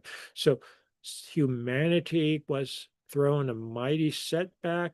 Civilizations of the time were decimated, and we went into, as I show in this diagram, at 9,700 BCE approximately, a solar-induced dark age, what I now call with Katie a solar-induced dark age, or SIDA for short. And this lasted for about 6,000 years before civilization rebooted, re-emerged. So the traditional beginning of civilization around 3 to 4,000 BCE is not ultimately the beginning of civilization. It's a reemergence of civilization. The ancient dynastic Egyptians were correct. There was Zep Tepi. Zep Tepi was real. Plato was correct in the sense that Atlantis as a civilization as advanced was real, and it was the solar outburst that destroyed it. And the solar outburst explains so much that we see in the geologic record and the archaeological record. There was sudden melting of glaciers, releasing enormous pressure, and we also know that solar activity can set off earthquakes even in modern times and volcanic activity. This is what we see in abundance at the end of the last ice age. 11,700 years ago, there were biblical floods, essentially deluges of biblical proportions as the plasma, the charged particles, the lightning from the sun, if you want to call it that, evaporated glaciers, evaporated water as it hit oceans and lakes. You can only get so much water in the atmosphere before it starts to precipitate out, and you had torrential rains, torrential flooding on the surface of the earth.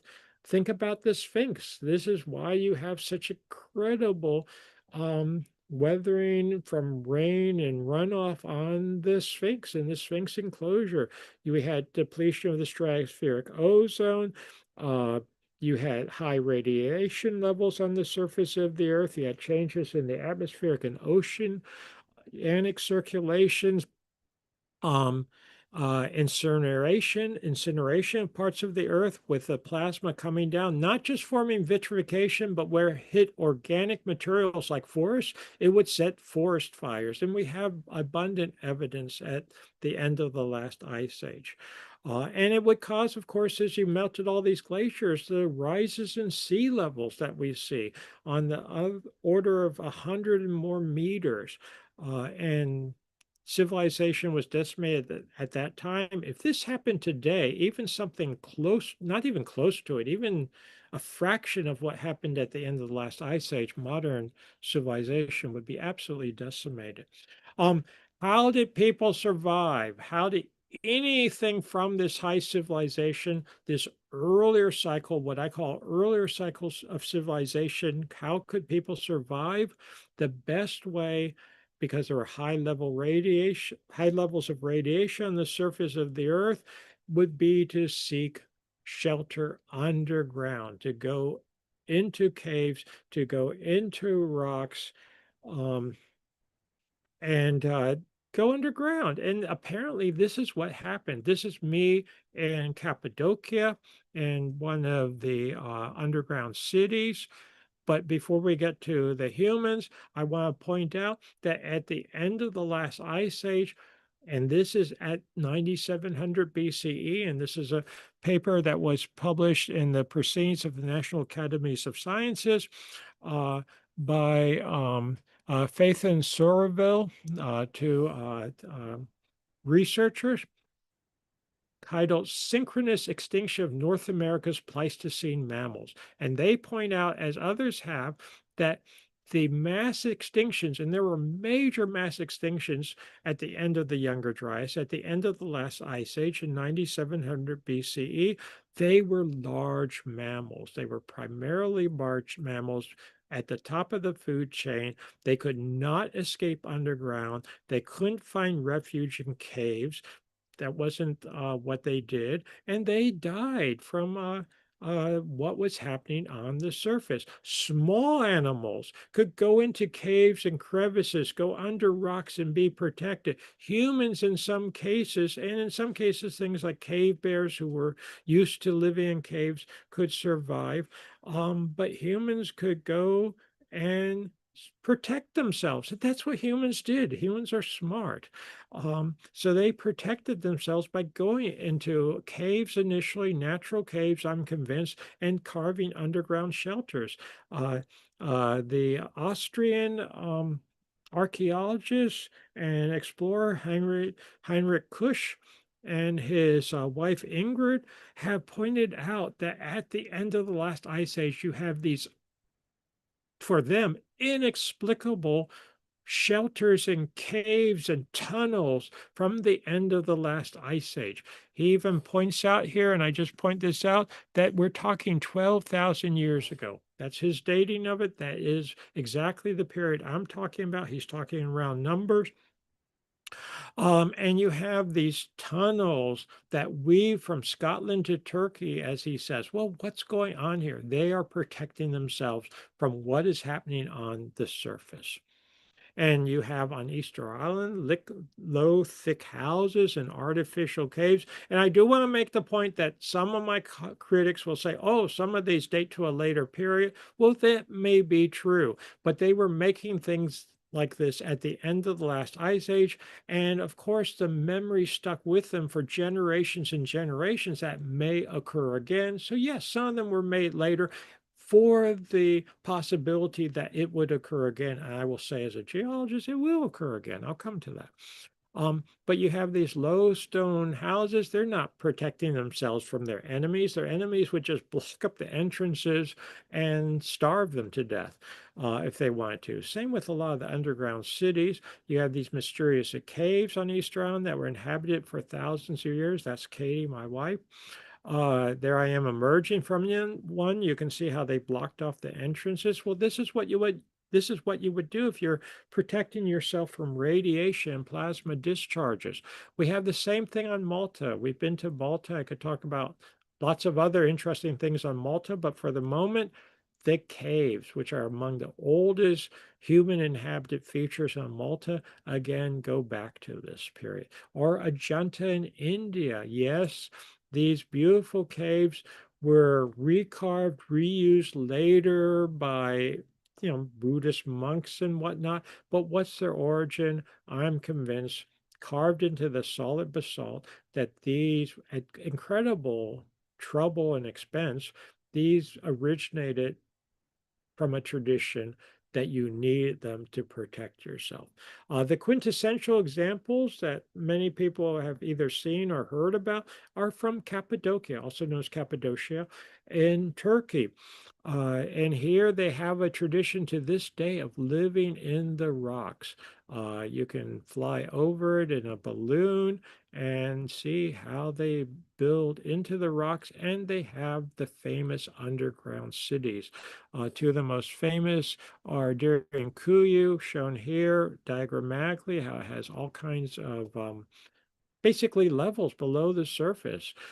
And Kamakali is another one. Here I am in Kuyu. That that photograph again, just a couple of pictures of me to give you a feel for it. And this is an area where civilization could reemerge circa 4000 BCE in this region because people had gone underground. They had been able to protect themselves from the solar outbursts at the end of the last ice age. And then they hung on, they survived. Think of the modern Western history where the Roman Empire collapses and we go into the Dark Ages for hundreds of years before people or civilization, if you would, or high arts reemerge in what's known as the Renaissance. We're talking about the same type of scenario, but going back to a much earlier period and a Dark Age that lasted much, much longer. So tying in with Cappadocia, this is a map of Turkey to orient yourself again. There's Göbekli Tepe, and up in the upper left corner, you see where it says Turkey. That's the Anatolia region, the Cappadocia region, and looking at independent evidence from my work, this group of researchers certainly is not interested, or maybe they're interested in it, but they're not basing it on my work. They've looked at the Indo-European language family, looking at its origins, sort of the family tree of the languages. And when they do this, lo and behold, they trace it back to the region of Cappadocia. Population survived in Cappadocia, in the underground cities, I'm convinced, at the end of the last ice age, some 12,000 years ago, and then reemerged after the solar events, after things calm down and spread. And you can see this in the spread of the language families. So it's totally independent corroborating evidence. I want to point out too, in my last few minutes here, that 2,000 years newer and younger, you have sites throughout the world. I'll focus on some in Turkey. This, for instance, is Çalhuyuk, a site known as Çalhuyuk. It's 2,000 and more years newer and younger. It has several different levels. Then Göbekli Tepe. According to standard archaeology or standard timelines of history and the concept of progress and things get better and better over time, this should be more advanced than Göbekli Tepe by the standard timeline because it's thousands of years later. It's younger. Younger things, more recent things should in general be more advanced. This is not what we find. We find that it lacks all the sophistication of Göbekli Tepe.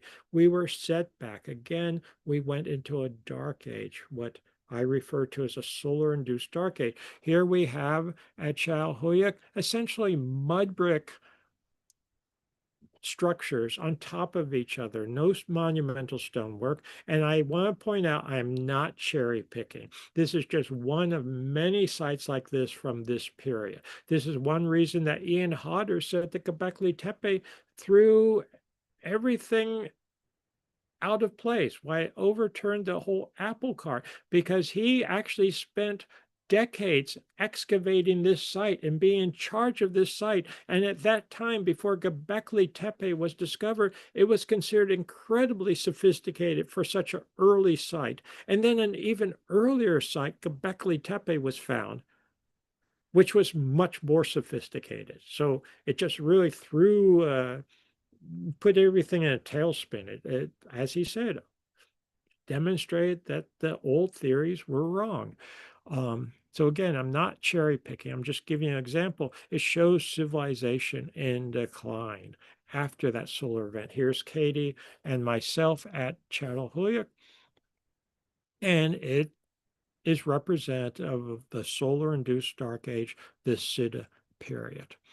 So the evidence suggests that a cataclysm event, just as Plato and legends talked about, wiped out advanced civilization, now forgotten civilization, and it took thousands of years to reboot. Could there be a major solar outburst again in the future?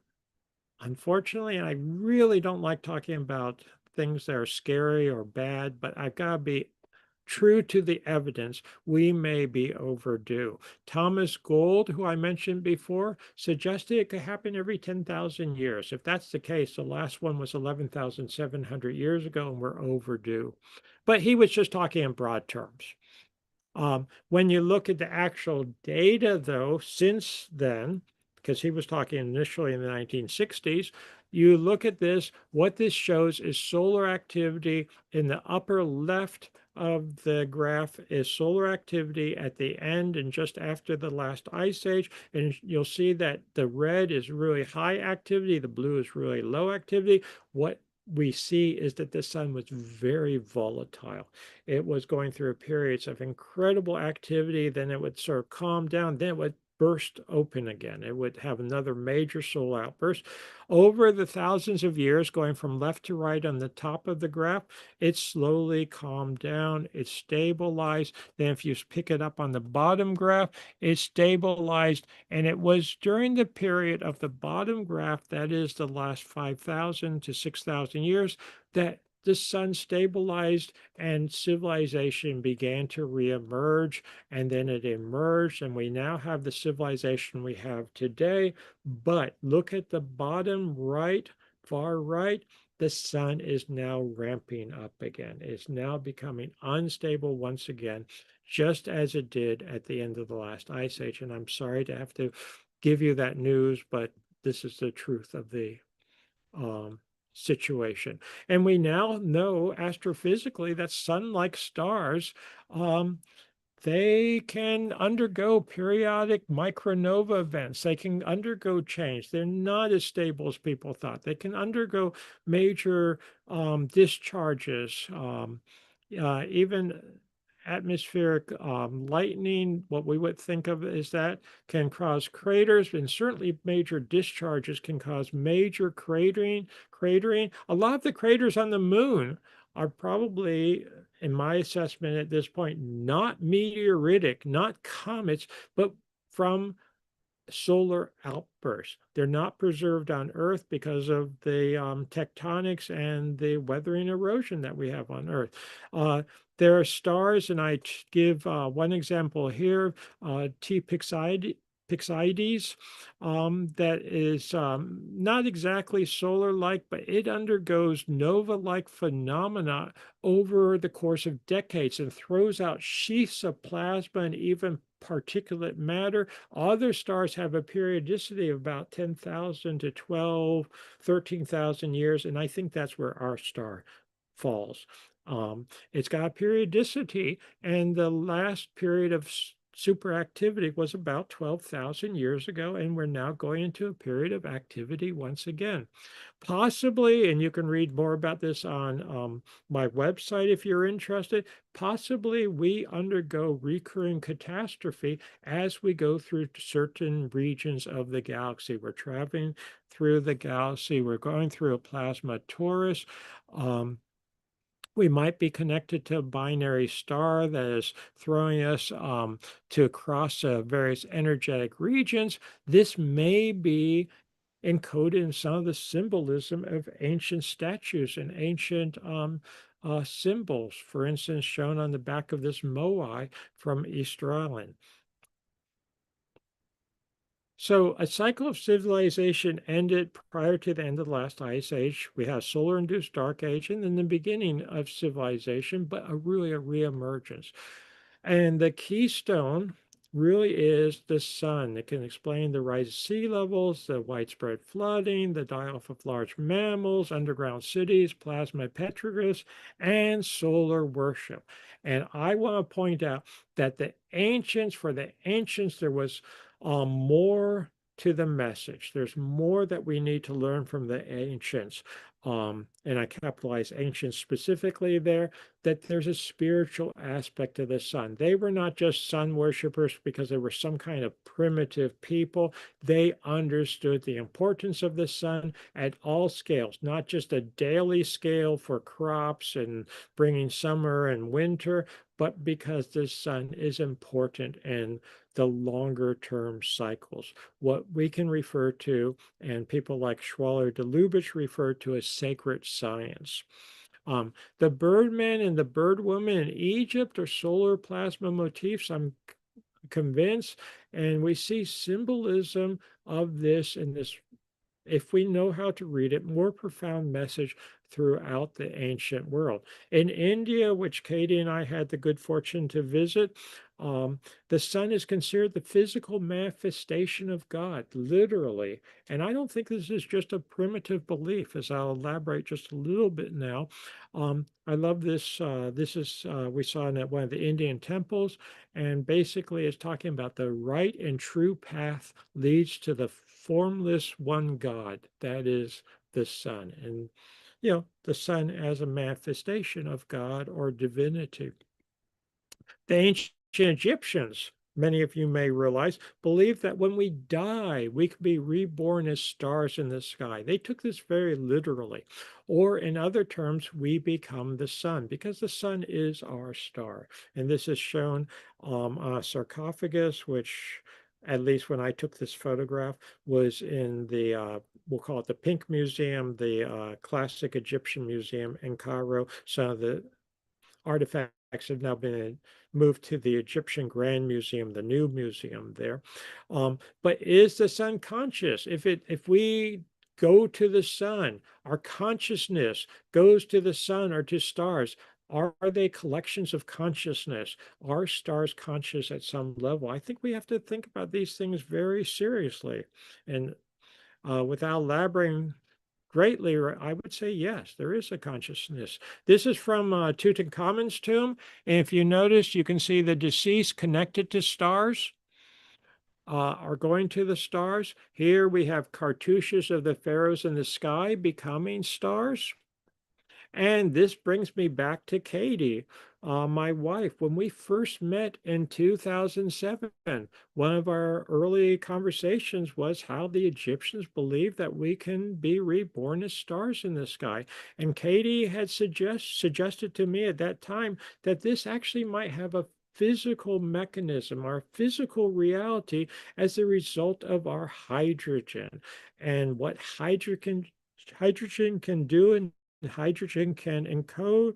I was a little skeptical, but I listened, and this fascinating woman and I started looking into it, and she explained to me how she had seen a television program because she's a ballet dancer by profession initially, although she's contributed so much to the research now, that the sun is made of hydrogen and forms when hydrogen clouds in space combine and compress gravitationally. And her hypothesis was that when we die, our hydrogen is released from us and it's light. It floats up to space. It can gather into hydrogen clouds and then collapses into stars, into suns, or joins our sun. And somehow that can carry part of us with it. Well, what does that really mean? I start looking into this. I'm now convinced that hydrogen specifically can encode information, can encode what we might call now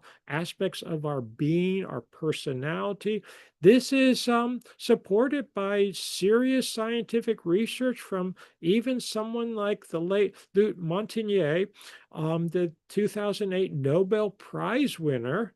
This was not, I mean, this is real serious scientist who talked about how water can carry information via its electromagnetic imprint from DNA and other molecules. When I start looking at this, this is serious research. This is real. And I think it's primarily the hydrogen, the protons and electrons that are carrying this.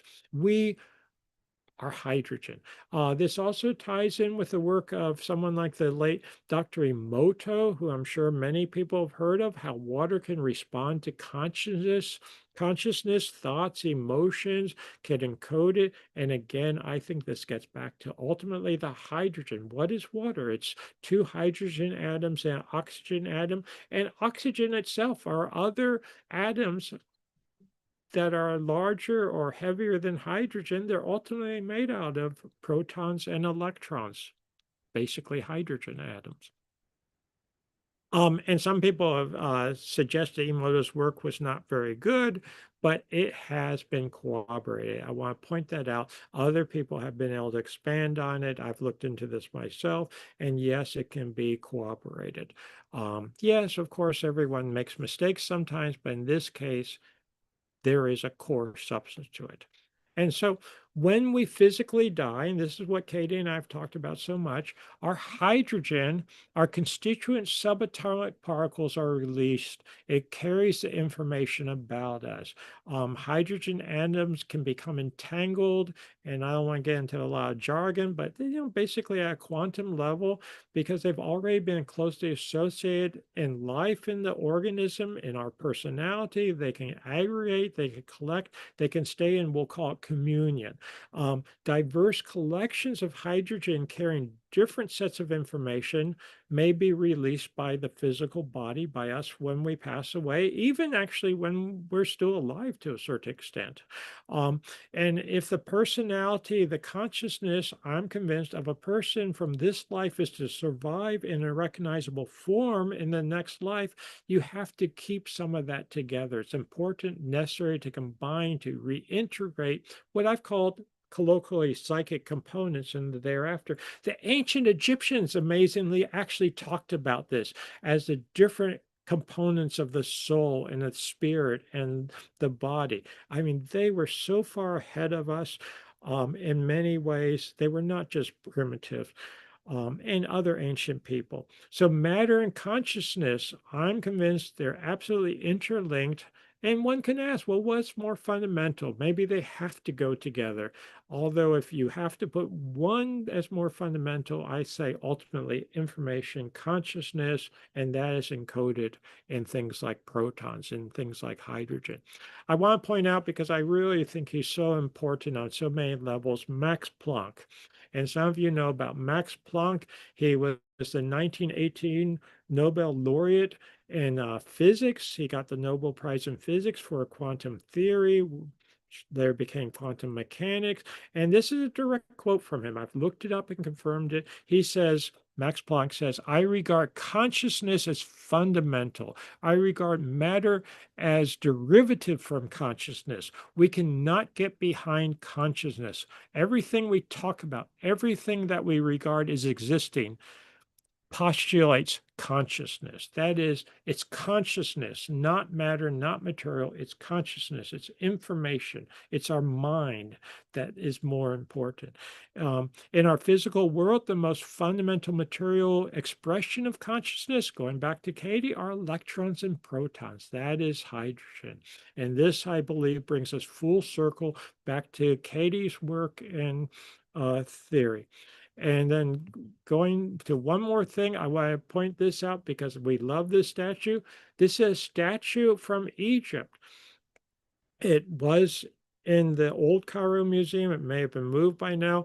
But studying this statue, Katie and I realized it's an ancient expression of this theory that we become the sun. The statue is supposedly of Cairo, supposedly of the pharaoh Khafra in Cairo, supposedly of the pharaoh Khafra or Chephren, and he is the reputed builder of the second pyramid of Giza, supposedly also carved the Sphinx according to classical Egyptologists. I would say he restored the Sphinx. There's evidence he restored it. But when you look at this statue, it's actually plasma physics. And there's plasma physics teaches us how we can read the encoded message. So you look at it. Notice that you have Dr. Perrot's plasma configurations on the side of the chair. You have the bird-headed man or the bird man. Okay, Dr. Perrot was talking about that. We've talked about that briefly. The lion chair, well, traditionally in astrology and in symbology, the lion is the sun. The chair indicates that we're being carried, or this being is being carried. The cascading rings, those are the solar plasma. You can see the cascading rings on the right under the feet of the lion chair. The plasma torus supports it all. These are all plasma, solar symbols and plasma symbols. And the ancient statue, we're convinced, is a symphony in stone stating, again, we become the sun, we become the stars, and the birdman represents eternal life, that we continue beyond. It's not this thing that you die and the physical body is gone and we're gone. No, we continue in different forms. So again, I think very advanced knowledge from a very, very ancient source. Another example, just give it to you quickly, is Anubis, Lord of the Dead. And here you see standing over the deceased who is lying or being carried on a lion bed. Again, the lion is the sun, plasma, going to the stars. And one more, this is sometimes said to be a cow palette. No, I don't think it's a cow palette. I think it's much more sophisticated with the stars and the configurations that are exactly what plasma physicists like Dr. Perrot have reconstructed for what would happen. So this, I don't think is just an ancient cow palette from from early Egypt, but it's something much more profound. So the ancients knew we are connected. I'm convinced the ancients knew we are connected to the sun, to the stars, to the cosmos in a very, very literal sense. We come from and we return to the cosmos, we return to the divine, to what they call the source. And I think we need to discover this wisdom. We need to understand our origins. We need to understand that there were civilizations going back to a much earlier period. We need to take people like Plato, who is brilliant, I think. People acknowledge that in his own time and have ever since, but was more than just philosophy and mythology. He talked about the world ages, former civilizations called Atlantis or what you will, that existed and were destroyed. In the Hindu tradition in India, you have the Yuga cycle. In the Western tradition, you have the precessional cycle and the great year in the world ages, the ages of the zodiac. All of these things tie in together and I think have a much more profound message. That civilization existed prior to the end of the last ice age, and who knows how many cycles were before that. That we can only speculate about now. So if you want to learn more about this, I do talk about it in my book, Forgotten Civilization.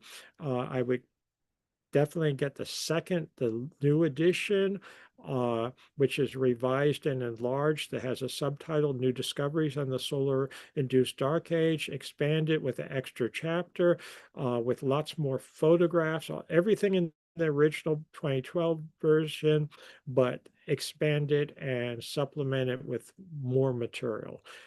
Uh, and Katie wrote a book for children. All of this you can learn about from my website, www. I don't think you need the www anymore, but robertschoch.com, and Schoch is spelled Schoch. But she wrote a children's book, which introduces some of this story, the beginning of the story at least, the Great Sphinx, to a younger generation. I think this is something we need to do also. And the next book that will come out shortly will be on Göbekli Tepe. That is now in progress. And if you'd like to learn even more, Katie and I volunteer, spend time on a volunteer basis for the Organization for the Research of Ancient Cultures. There's a link from my website, or you can go directly to their website, oracleonline.org. We're working on a documentary called Civilization Before Civilization that will cover some of these subjects. And if you'd like to go to Easter Island, I have to put in the ads here. If you'd like to go to Easter Island, we are going in December, January, later this year, for the New Year's. We'll spend New Year's on Easter Island. Easter Island is absolutely fabulous. We're going to stay in a brand new hotel there, which is the 5-star hotel. We're going to have a fabulous time just exploring the island. As I've already said, Katie and I were married there. We've been there several times since. It is just, fabulous. And then one other advertisement, and all of these you can go to my website and go to the tours page, you'll get information. In 2027, there is a full solar eclipse that will be viewable from Luxor in Egypt. And this is literally, I don't use these words lightly, literally a once in a lifetime experience, because I guarantee you, none of you watching this presentation will be alive when the next one occurs. This is a 6-minute plus duration solar eclipse that will be viewable from, of all places, Luxor in Egypt. And we've already talked about how important the sun is in Egypt and for ancient cultures. So I'm really excited about this. We've got 2 different versions. Of course, Katie and I will be on both versions. There's a 9-day version and there's a 14-day version. Basically, the 9-day version is a subset of the 14-day version for people who can't spend that long. But very excited about that. So if you'd like to learn about that, go to my website. And again, I really appreciate being here for the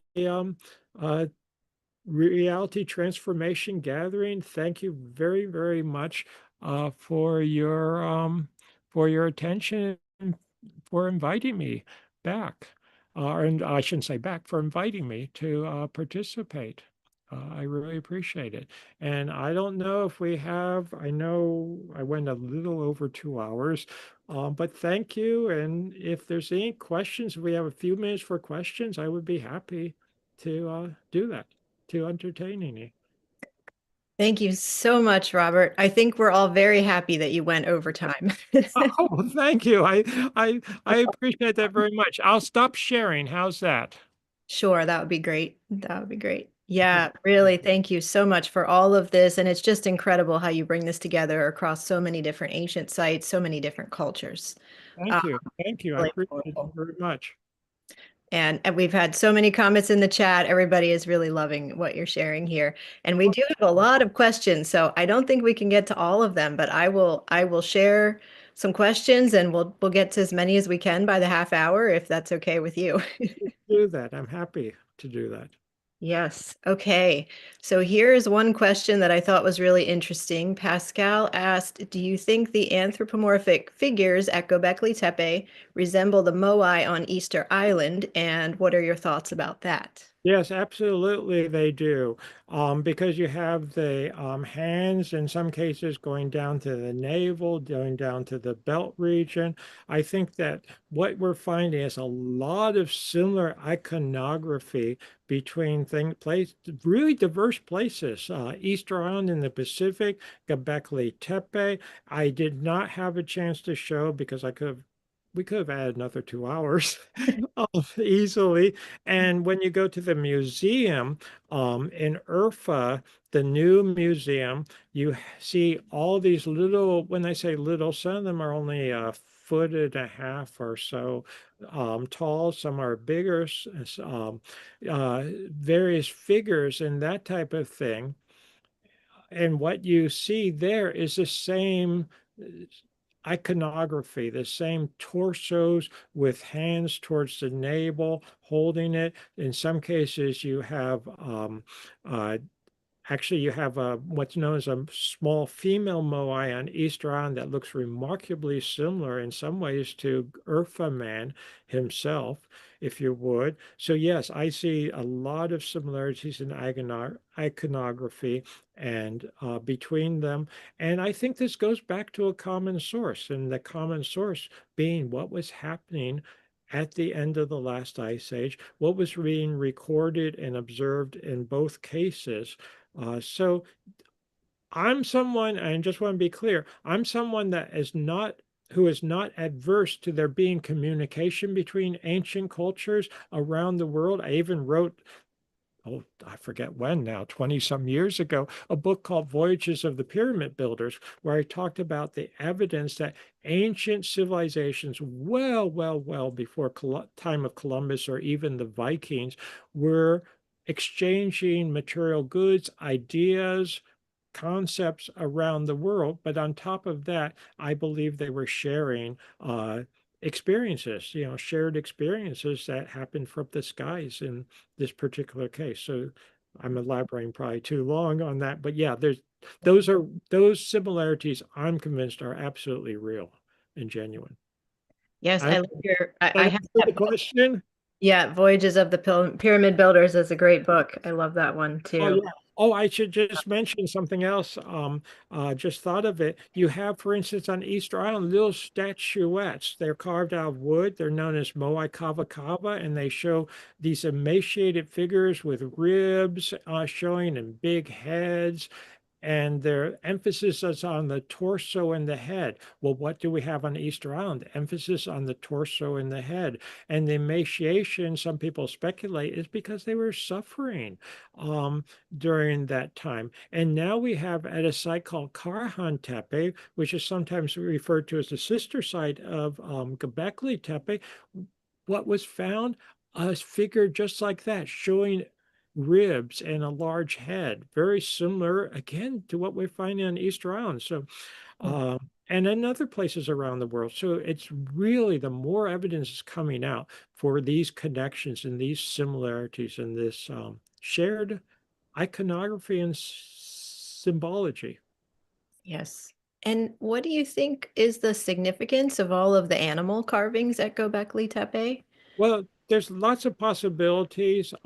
One which I suggested is that they may actually be recording other things in the sky. So, as I suggested with Orion, when you look up in the sky at Orion, I think a very strong case can be made that the central pillars, particularly of enclosure D, that's the oldest enclosure that's been heavily excavated, are substantially excavated, and that's the one with the anthropomorphic arms and hands and the belt that I talked about, which I think is literal writing. And under the right arm of one of those pillars is the little fox-like animal or the little dog-like animal, which I think goes back to Sirius in the sky, the star. So this in ancient Egyptian, this would be Osiris. So it starts to all tie together. Also, they could carve faces and heads if they wanted to, but that those pillars, those T pillars, may be anthropomorphic, but they don't have real faces on them.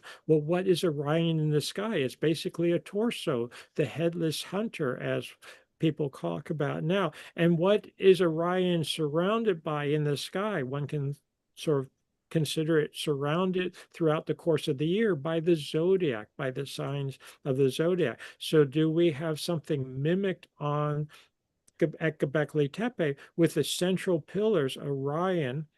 Let's just hypothesize it's Orion at the moment. It's facing out towards Orion on the vernal equinox in about 10,000 BCE. And then surrounded by these animals on the pillars, could that tie in part at least, with the concept of the zodiac that we see today? And not just that they were recording the zodiac, but I think they were probably recording very sophisticated astronomical alignments and astronomical information, and something that I'm convinced of ancient cultures around the world as a sort of rule of thumb, and particularly in Egypt and in Turkey, the that's just where we happen to have the best information. They were looking at long-term cycles. They were looking at long-term cosmological cycles. I think they were keeping very good records, both orally and probably written. But even oral records can be incredibly sophisticated and accurate. We now have evidence of that from traditions that carried on information that conventional scientists and archaeologists thought was just made up nonsense, and then we find evidence that they really know what they're talking about. Um, Yeah. and one of the problems I have with modern society, so to speak, problems, is that we have such a short time frame. People think in terms of a few years or at most a few decades. No, a lot of these ancient civilizations realize that we have to think in terms of very long time frames. That's important at many levels, from everything from psychological and philosophical to, frankly, making sure you survive. If you need to know when there's going to be another catastrophe or another solar outburst, and you need to know the signs to look for. So I digress maybe a little bit, but I think it all ties together. Yeah, interestingly, Orion is on the ecliptic, and in certain cultures, it was one of the zodiac signs at a certain point of time in the past. Exactly, exactly. So, Orion is incredibly important, and there's evidence going back, I would say, about 30, at least 35,000 years or so, that Orion was recognized as we recognize it today. What they called it, we can't be certain, but it was recognized as a human form and as a quote hunter form, etc. There's been Orion found on mastodon bones, engraved on mastodon bones, etc. This is off the top of my head now because I haven't looked at it recently, but I remember one case where, people argue, well, it's not really Orion because the stars weren't quite in the right position. But then when you go back, stars move relative to each other very slightly. You go back 30, 35,000 years. No, in fact, they are in the right position for that time period. This was on, I think, engraved on one of the mastodon bones, something like that. But the point being that some of these constellations and some of these signs of the zodiac, to me, it's incredible every time I think about that we look in the sky and we are seeing things that ancient people so far so long ago, we're seeing too, and we're still talking about them. They're so important. yeah, And I don't think they're absolutely. important for trivial reasons. They're important because things really happen in the sky at certain periods in time. Mhm. And I think that leads to another question that several people were asking, which was, you mentioned that they spent possibly more time burying Göbekli Tepe than they, or more effort than they did building it. So people were asking, how did they know? How did the ancient people know to bury it? And why would they bury it?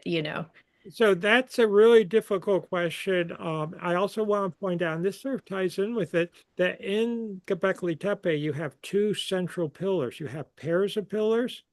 That may be just the way they like to do it, but it also might tie in with Sirius, who I mentioned. When I say who, the star Sirius that I mentioned, I think of them sometimes as personalities. And there's a lot of evidence, someone like Walter Cruttenden, who some people may have heard of, have put together that our sun may have a binary companion, that it may be Sirius. Some people suggest it may be something else. It may be a dark star, something that we can no longer see, but very massive, and it may be swinging us around. We may be in basically orbit with a binary companion, and as I alluded to in my presentation, this may drive us into different parts of the galaxy over time. They may have had some understanding of that. So again, you look at Göbekli Tepe, the major pillar, enclosure D, it's got the little animal under the arm. Is that Sirius? Is the other pillar, the pair of pillars, indicating that we're in binary relationship? Did they have some, we'll call it feel or knowledge of when we might go into a situation again, an extreme cataclysmic situation? Could they predict this? I'm convinced that there were solar outbursts both at the beginning and the end of the last ice age. I'm sorry, not the end of the last ice age, beginning and end of the last ice age, at the beginning of the Younger Dryas and the end of the Younger Dryas, which is the end of the last ice age. So I think that the Göbekli Tepe people had experienced solar outbursts in the past. And so they knew what signs to look for. I think we may have that recorded in Easter Island too. So getting to burying it, they realized perhaps that things were just absolutely overwhelming them. We have evidence that the pillars were knocked over and broken, that then they were reconstructed very hastily, that those crude walls were put in to hold up the pillars.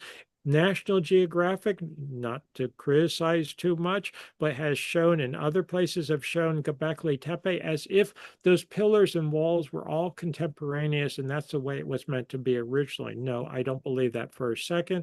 I believe it was meant to be freestanding pillars. They may or may not have had some kind of roof type or partial roof structure on them. We could argue about that, but they were knocked over. There was this catastrophe at the end of the last ice age from the sun, from a solar outburst, which they may have realized was coming, and they may have been trying to do the best they could. But some solar outbursts are worse than others, and in the ultimate catastrophe, I don't want to say they gave up, but they ended up trying to put things back together as best they could. This is my reconstruction of what they did.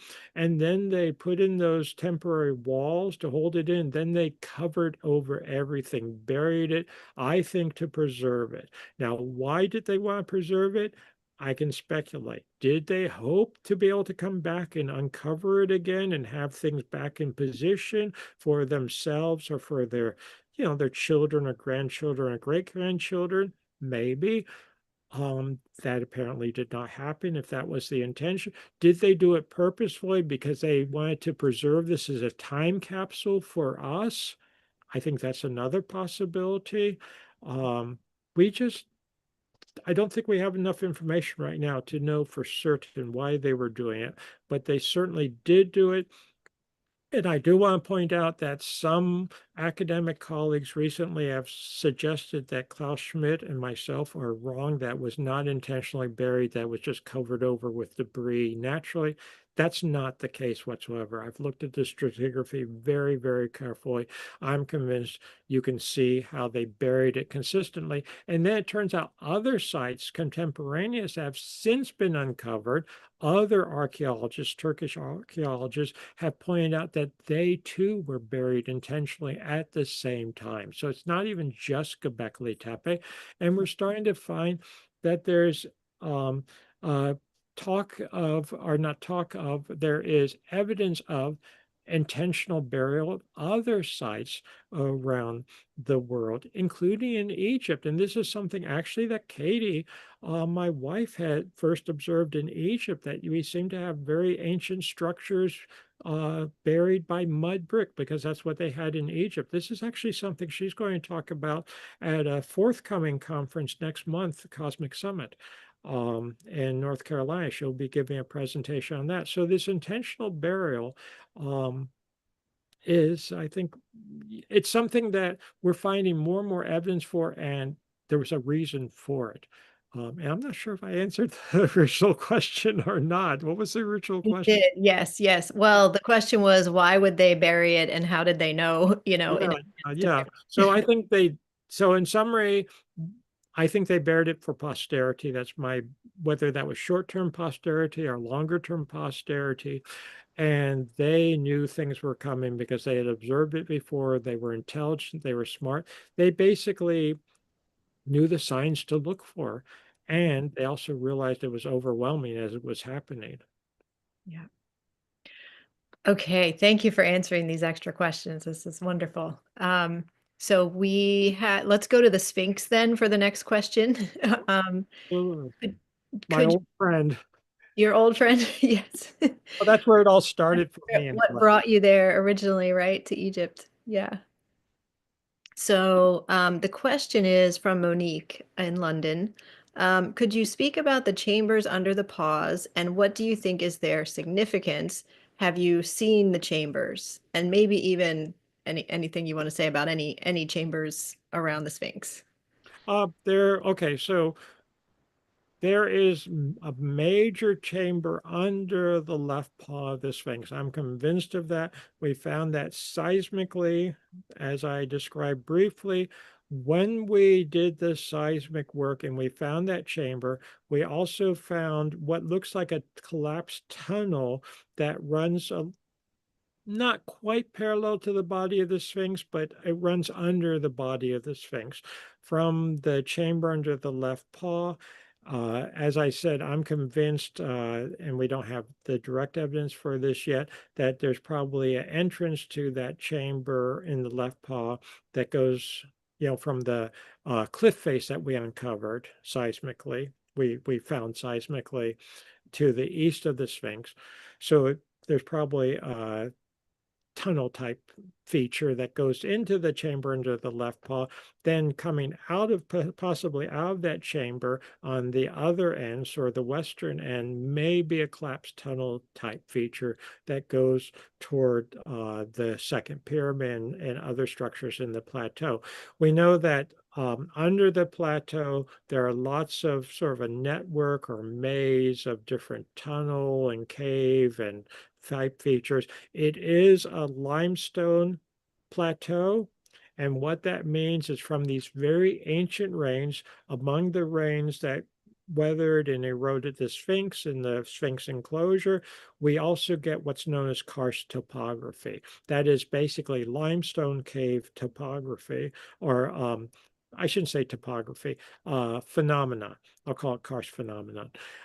So you get the water erodes away and weathers the limestone and it forms caves. So many people have been in limestone caves. These were utilized by the ancient people of the time. They modified them, they expanded them, etc. So there's really a network of different underground structures on the plateau. So one of the more famous ones, for instance, is the Osiris shaft that may have started out as a natural phenomenon and then was expanded. Of course, you have one of my favorite places on the plateau is the so-called pit, or what do they call it?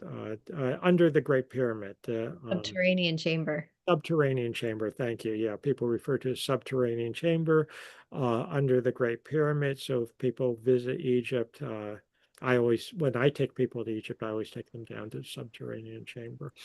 Uh, deep under the Great Pyramid. But getting back to the Sphinx, so when we did the seismic work, we found newly found the chamber under the left paw and this tunnel-like feature. We also found a chamber under the rump of the Sphinx, or a cavity, I would call it more, cavity under the rump of the Sphinx, which honestly, in the early 1990s, Thomas DeBecky, John West, and I were not aware at the time of that cavity under the rump. And when we explained the material that we found. We discussed it with the local authorities. We published it. Oh, they said right away, yeah, there's a cavity under the rump. They already knew about that one. And it's probably late period or Greco-Roman. Uh, and yeah, people have been in that. I've looked down into it. I've never physically been all the way down into it. It's not, to my point of view, super exciting. Um, but the point is that we picked up seismically, which shows that our seismic data was good. But then they turn around immediately and say, but there's no chamber under the left paw. That's just all nonsense from Edgar Casey. I said, no, look, we've got solid data for it. Oh, no, no, no, it doesn't exist. It doesn't exist. So how can our data be good for part of the snakes, but not the other part of the snakes? Science doesn't work that way. Either it's consistent or it's not. So I'm absolutely convinced that there's something under the left paw. And I am convinced it is an archive, or the best evidence that it is an archive that is being guarded by the lioness Mehit or Mehet. And when we did seismic work on it, it rang. That's the best way I can describe it. It rang with a signature that indicates it's not empty, that there's something in it. So I do think there's something in it. Have I been in it? No. To my knowledge, has anyone ever been in it? No. The Egyptian authorities deny, I believe to this day, that it even exists, yet I've been there when they've been put down drill holes and pumped water from it because it's probably flooding with water from the rising water table from the village outside of the plateau, the Giza Plateau. It's a very populated area now. Cairo itself is very densely populated, so water tables are rising from sewers, that type of thing. So even if they tend not to acknowledge it, I have seen them pumping there before, which may be to protect whatever's there. Maybe they're doing it, still don't believe there's a chamber, but they want to be on the safe side. So no one, to my knowledge, has even put down a fiber optic camera or anything like that into it. I would love to do that. I'm still working on that as a possibility. But I think it's incredibly important. And best case scenario, we could go into it. We could find all kinds of records from an earlier cycle of civilization. Would that be wonderful? I think so. Is it a possibility? I think it is a real possibility. I'm not guaranteeing it 100% certainly, but I think it's a real possibility given the physical evidence and given the, I'll call it literary evidence from the ancient dynastic Egyptians themselves. Mhm. Yes, amazing. Amazing to ponder all of this. Could I ask you one more question Ask before me we go? many as we have time for. So what are your thoughts, and this I'm sure could be a whole other talk too, but what are your thoughts on the age of the pyramids then? Oh, the Um, parable, that is that- enough talk, isn't it? um, I'm okay. It's not an easy question. yeah. Because I'm convinced that the pyramids, as we see them now, were utilized by the dynastic Egyptians of the fourth dynasty and later. However, I don't think that's their origin. My colleague Robert Bauval, of course, came out in the what I want to say about the same time I was working on the Sphinx. He came out with the Orion correlation theory, that the three pyramids on the Giza Plateau correlate with the belt stars of Orion in the sky, but not just at any time. They actually correlate best about 10,000, 10,500 BCE. That is the end of the last ice age. If you look at the correlation between the belt stars and the Milky Way, and then on the Giza Plateau, you consider the dial to be the equivalent of the Milky Way, etc. But he never really argued that the pyramids themselves go back to that earlier period versus just memorializing that earlier period.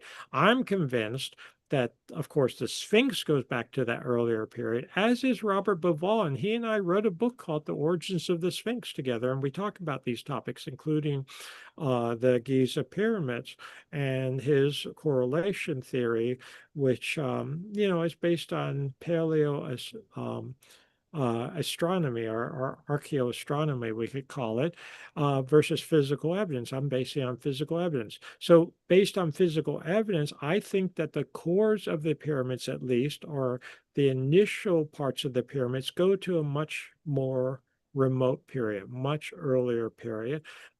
Do they go all the way back to the time of the Sphinx? I'm not convinced of that yet, because one thing I mentioned is that they may be just after the lightning strikes that hit the plateau. The lightning strikes, when I say lightning strikes, really plasma strikes from a solar outburst, seem to have formed Lichtenberg patterns, that is, dendritic patterns emanating out from where you will have a major plasma bolt. We have vitrification on the plateau, and then we have structures, megalithic structures built over them, and some of those I'm convinced are well before dynastic times, but may post-date being hit on the plateau. On the other hand, things like the subterranean chamber, I have speculated that that may go back to the same Sphinx age. And on the plateau, we have what's known as the mortuary temple of Khafra, just east of the second pyramid. Parts of that seem to be dynastic, but parts of that seem, in my opinion, my assessment based on the evidence, much different building style, much larger megalithic structure, and also may show evidence of vitrification and plasma strikes Mm. from the end of the last ice age, go back to that more remote period. Uh, the Khafra so-called Khafra pyramid, the second pyramid, may, and I speculated that it may have its origins earlier even than what's now called the Great Pyramid. When you look at the second pyramid, the so-called second pyramid, the one that is due west of the Sphinx that's absolutely due east of it, and you have the causeway connected between them. You look at the Khafra pyramid closely, it seems to have a different style of construction and its basal levels and its bottom levels. Part of it is actually carved from bedrock. Same with the Great Pyramid, actually. Part of its bedrock. But you have a different structure in the basal levels, I'm convinced. I'm doing this very quickening now. And what you have around the base of the Khafra pyramid is a ring of granite. The bottom course of stones of the current pyramid is red Aswan granite. Now, this is significant because I'm convinced, and even some Egyptologists have said to me that they find the same thing elsewhere. They used red granite in some cases to restore or refurbish or rebuild or signify that something was much older. And Yeah. I think that what we see with the Khafra pyramid, the second pyramid, may be an older structure that was, quote, restored and refurbished during dynastic times. And this was marked in part by putting a ring of red granite around the base. So it gets very confusing. What is the older portion? What's the newer portion? How far back does it go? You look at the third pyramid, the so-called third pyramid, the Menkaure pyramid, or the pyramid of Mycerinus. What do you see? The casing stone that survives on it is granite again, the red granite. And I think, again, that's because they're restoring something that's much older. Uh, when it comes to the Great Pyramid, I'm convinced that at one point it was only built up to the 50th level. That is essentially the top of the Grand Gallery, but Mm. not the king's so-called king's chamber, and it was used as a platform for astronomical and astrological purposes. I talk about this in my book, Pyramid Quest. And this is a theory that's not original to me. It goes back to a guy named Richard Proctor in the 19th century. Mm. How important the astronomical observations were, and that the the Grand Gallery, uh, basically could be used as a sighting tube to make very precise astronomical observations before it was then covered over with the rest of the pyramid. So these get very, very complex. Related to the pyramids on the Giza Plateau, you have at Dashur, the so-called Red Pyramid or North Pyramid, which by conventional Egyptologists goes back to a period just slightly earlier than the Great Pyramid. So slightly earlier